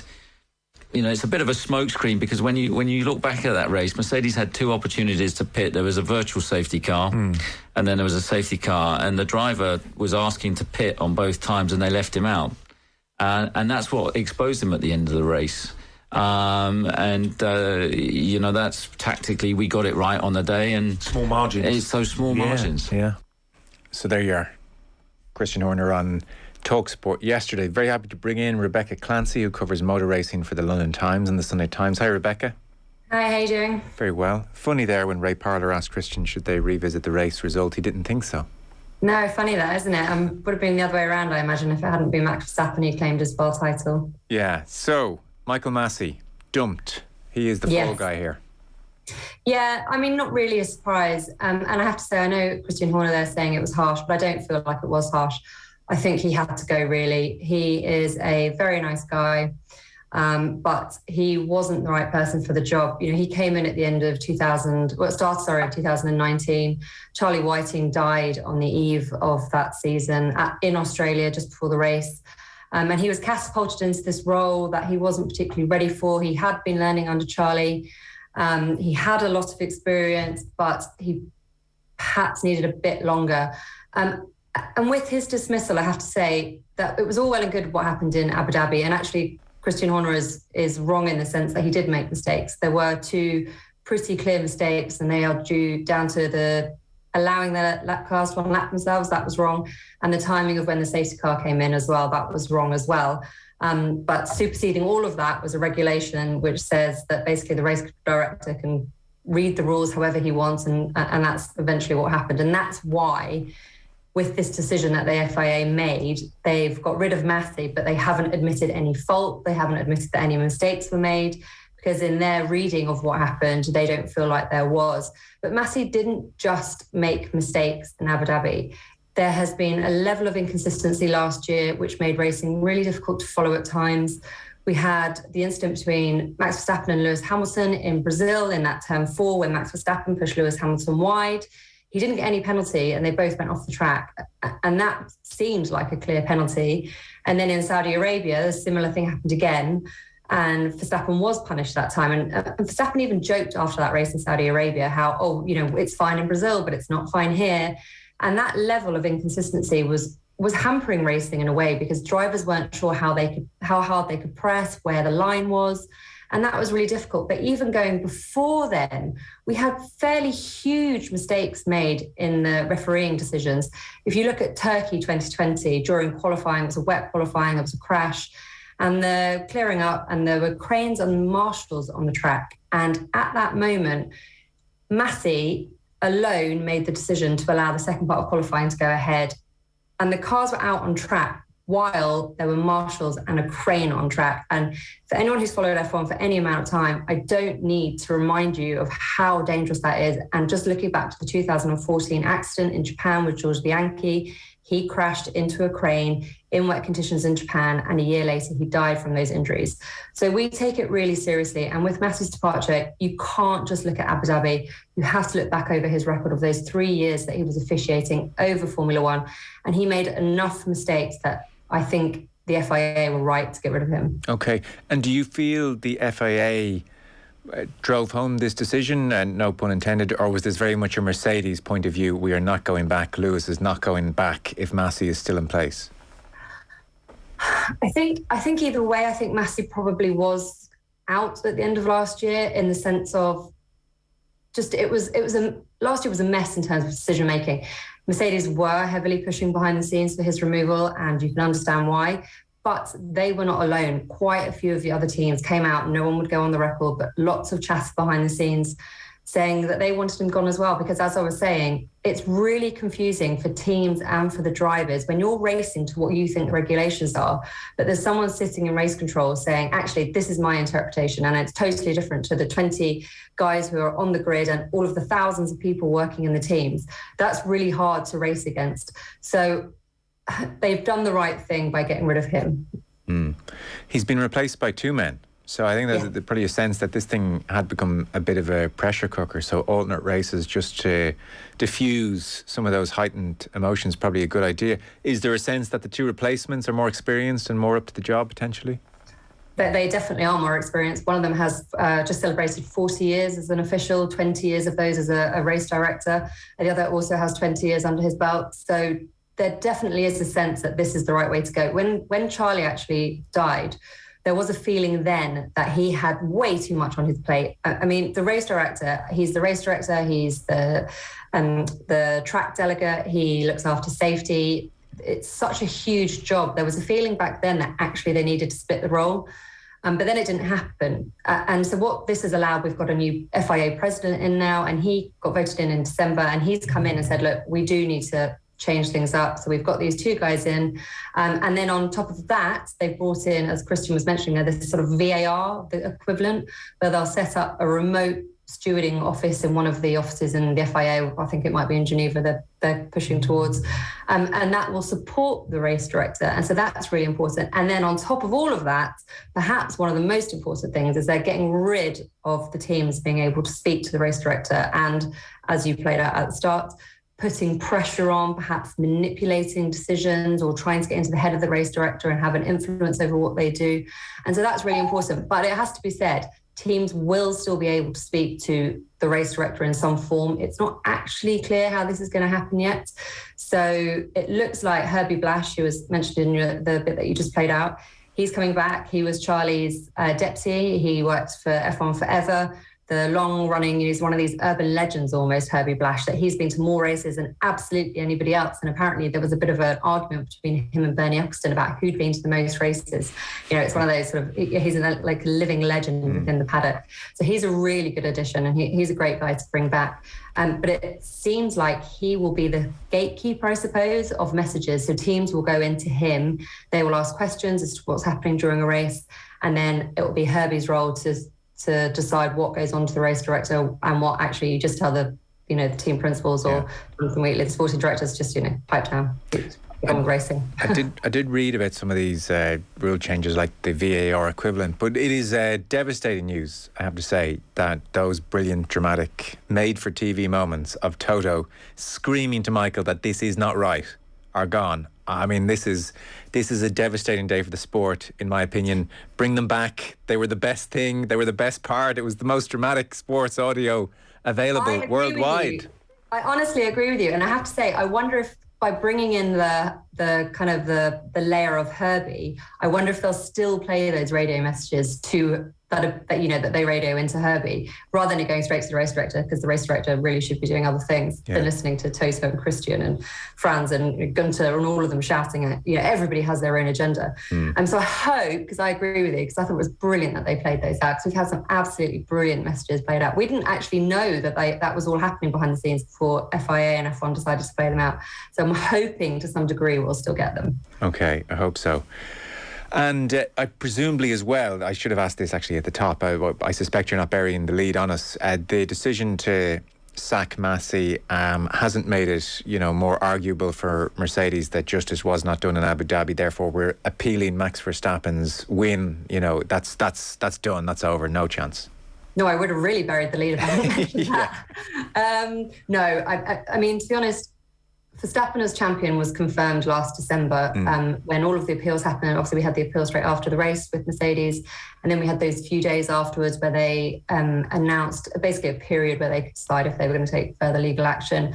And on that Thursday after the race, they decided, or whether it was Wednesday, they decided that they weren't going to go any further, and it was at that moment that Verstappen was the champion and that nothing could be done to change that. And as I said, the FIA haven't actually admitted that any mistakes were made, that there was no fault. They've found no reason to go back and look at the race and change the outcome or the results. So we are moving into this season. Lewis Hamilton is still on 7 titles and Max Verstappen is the world champion and will be racing with a 1 on his car.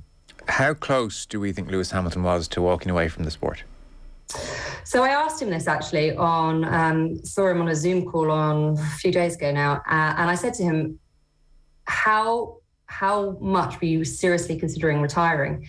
And he said, look, you think it at the end of every season, it's really all-consuming to be a world champion, what it takes out of you, the commitments.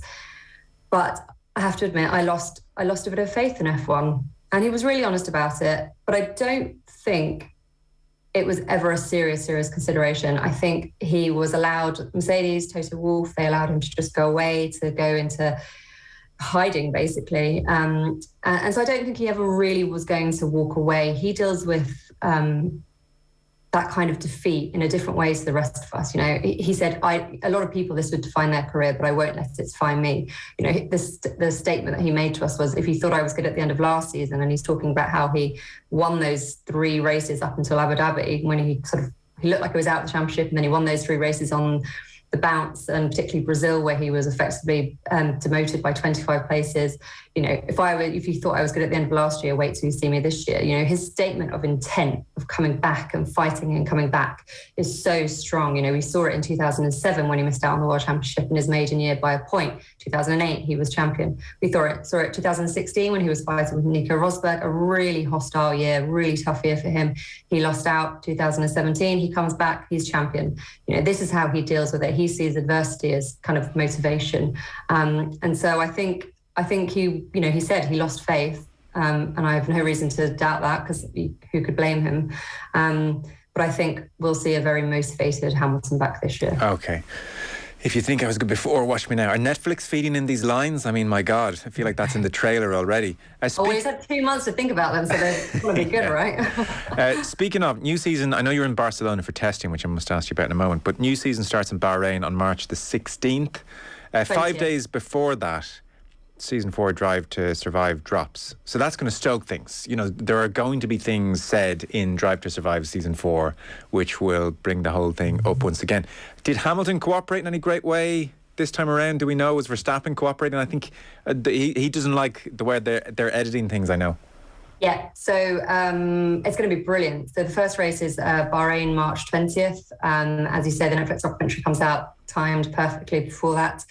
Max Verstappen has not been involved with the documentary last year, he said that he felt it was edited in a way that was disingenuous. He's actually now setting up his own documentary and people are following him around, and so he's kind of going out on his own. So we won't hear much from him, but Lewis Hamilton has done sit-downs with them, so we will get to hear his side of it. And I didn't really enjoy at all, actually, the first couple of series. 3 was much better. They seem to have found their feet a bit and found the proper storylines rather than just sort of inventing the ones that they had done in the first 2 series. And so I'm hoping for 4, as it's coming out, we will get some really good footage behind the scenes. I mean, every time you're in the paddock, there's sort of this sound boom that comes over you, and you sort of sign your life away at the start of every year and say you can film and record whatever you want. So there's also that fear of F1 journalists of watching it come out, peeking through our fingers and being like, oh God, am I in it? What have I done? But I think we'll see some really good stuff from it. So if you're having a private conversation, say with a fellow journalist, doing what journalists do, so you're giving out about your boss, can the guys get that on the sound boom and just show that to their world and everybody who's watching, and suddenly you're getting a phone call? You become very clever at where you have certain conversations. Right, okay. Let's put it like that. God, that's interesting. I had heard this. See, I wouldn't have known enough about F1 to know from seasons 1 and 2 to 3 if they were making up false narratives or if they were editing things which, hang on, that was from a race 3 months before and they've put it next to this clip from 3 months after, and that's not how it all happened. How egregious was that on their part, did you feel? It was just really annoying. Like, it was nothing, it wasn't bad for the sport because obviously they did a really good job at getting people who weren't F1 fans watching it. But there was things sort of, the King of Spain, it was this big rivalry between Fernando Alonso and Carlos Sainz. And I think that was season 2. And I remember watching it thinking, crikey, I've missed an entire storyline here. And there was just lots of little bits and bobs like that, which I just thought that I don't really remember that happening. And Günther Steiner for Haas, and he had this huge storyline and sort of dwarfing how big, and not to do a disservice to Haas, they're a lovely team, but doing a disservice to how big they really were in the paddock. And it was, just sort of, it felt disingenuous, the first 2 series in particular, but 3 I thought was much better. Okay. The guy from Haas, he's the really colourful team principal, isn't he? Very colourful language, yeah. So he makes good TV. You know what I mean? I'm sort of like, yeah, okay, if it's like these are the Steiner episodes, I'll kind of go along with that. But To be fair to Netflix, in the first season, Ferrari and Mercedes didn't want anything to do with it. Yeah. They completely stepped out, didn't allow them access. And it was only when they saw the success of the first season that they said, okay, we'll do season 2 and we'll get more involved. And then Hamilton only started doing the sit-downs with them in season 3. So they've kind of, as with everything in life, you have to find your way in, learn what you're doing, build up some trust, and it slowly got better as they've got to know the people and who to talk to. So it has got better. Okay, so this could be a real sweet spot here, season 4, given the drama and Hamilton's involvement and all the rest. Okay, well, so that's the 11th is when Netflix are releasing that, so in advance of race week in Bahrain. As for Barcelona and test sessions, are you able to now tell me that Mercedes are faster than Red Bull or vice versa, or does it work like that? I wouldn't lie to you, so I'm not going to say I can. Okay. No, testing is almost completely pointless from an outside point of view. It's good to come here. You get a slight understanding of the pecking order. We've probably never seen such a big regulation change in the 70 years of F1 than we have this year. So it's going to be really interesting. Mercedes and Red Bull were obviously in this huge fight last year. So there are question marks about how they're going to perform this year because they had to keep a lot of their resources back for last year and they couldn't focus as much as they maybe would have liked on this year's car. Whereas the likes of Ferrari, McLaren, they went quite early last year, so they're on the development for this year. So we're looking to see how they are this year. And obviously McLaren won a race last year on merit. So they've been they're building back up to be a great team. So there's a really interesting storyline building here. I think it'll be McLaren, Ferrari, Red Bull, Mercedes. That's what we'll be watching quite closely this week. But we don't know things like the engine modes they're running. We don't know their fuel loads. We don't know the strategies they're trying to run. They have all these big aero rates on the cars that you'll see. They've got these strange wings and they'll paint the cars in this paint so they can see all the different, basically the air running off the car. So we'll get a slight idea, but I absolutely wouldn't put any money on the timesheets this week. It is such an interesting sport because, I don't personally like it, but there can be an aspect whereby one team pops up with some aerodynamic. I don't mean I don't like the sport. I mean this aspect of it. That would have been a sweeping statement. But I was going to say, some team will pop up with some aerodynamic wonder, and all the others will say, well, that's illegal. But then the team will be doing remarkably well, and it will feel a little bit unequal as a playing field, and you kind of think, oh, this shouldn't really be happening. It's kind of a frustrating thing, I find. But it is an equal playing field in that sense, because all the teams got given the regulations and they've got $140 million budget. There's a budget cap in place this year, so they can only spend that much money, and they all have to interpret what they've been given. So it very much is a level playing field, and it's down to the cleverest designers, engineers, mechanics to eke out what they can get. And for F1 fans from, if you were watching back in 2009, for example, I was talking to Ross Brawn last week, and he had a team back in 2009, the eponymous Brawn GP, and they went and won that championship because they arrived at the start of the year with a double diffuser. They found a loophole in the regulations. There was big regulation changes that year. They weren't in the fight the previous year, so they put all of their focus into the 2009 car, came up with this double diffuser, and they won the championship with Jenson Button in the Drivers' Championship. And there is a bit of a sense, Ross Brawn was saying last week, that perhaps maybe not to such a great degree, but we could see something like that again this year. We could see something very different, very innovative. And we've seen all the car launches, or the livery launches, as I like to call them, since we didn't actually see any real cars. So even in the sort of few designs that we've seen, there are different. You can see the differences between the Ferrari and the Mercedes just by looking at them. You wouldn't even need to be an F1 fan. You wouldn't even need to know anything about cars. You can see the differences in these cars. So it's really interesting to see the routes that they've gone down. And it'll be really interesting to see who thinks who's done what well, because these guys will be poring over every single image. They have spy photographers. It's really interesting. You'll see them dotted all around the Barcelona track, and they'll be taking pictures of all their rivals, trying to spot any detail or any design or anything that's giving their rivals an advantage, and trying to implement that, get it back into their drawings, into their computers, putting it through the simulators, seeing if it works.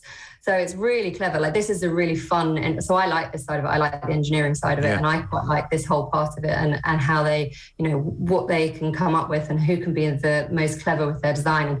And so, for example, Red Bull have Adrian Newey. He was an absolute genius in the design world. So everyone's looking at him to see what he's come up with. So it'll be a fascinating few days. Okay. But I'm not sure about we'll get a pecking order. And Rebecca, is this the first time there's been a capped budget and an equal playing field in those terms? So the budget came in last year. Okay. So these regulations were actually due to come in last year, but obviously didn't because of the pandemic, and it was just too much on the team to bring them in. So they've been pushed back a year, but the only thing that did come in was a budget cap, and that was $145 million last year, and it's come down now to $140 million. Okay. But that's the first time in the sports history that we've had one. Okay. Well, it's all setting up for a very interesting season again, full of acrimony and complaining and drama and all the good stuff, as well as the actual races. Rebecca Clancy, motor racing correspondent for the London Times and Sunday Times. Thanks so much for the time. Appreciate it, Rebecca. Thank you very much. OTB AM. With Gillette, put your best face forward with our new and improved razors.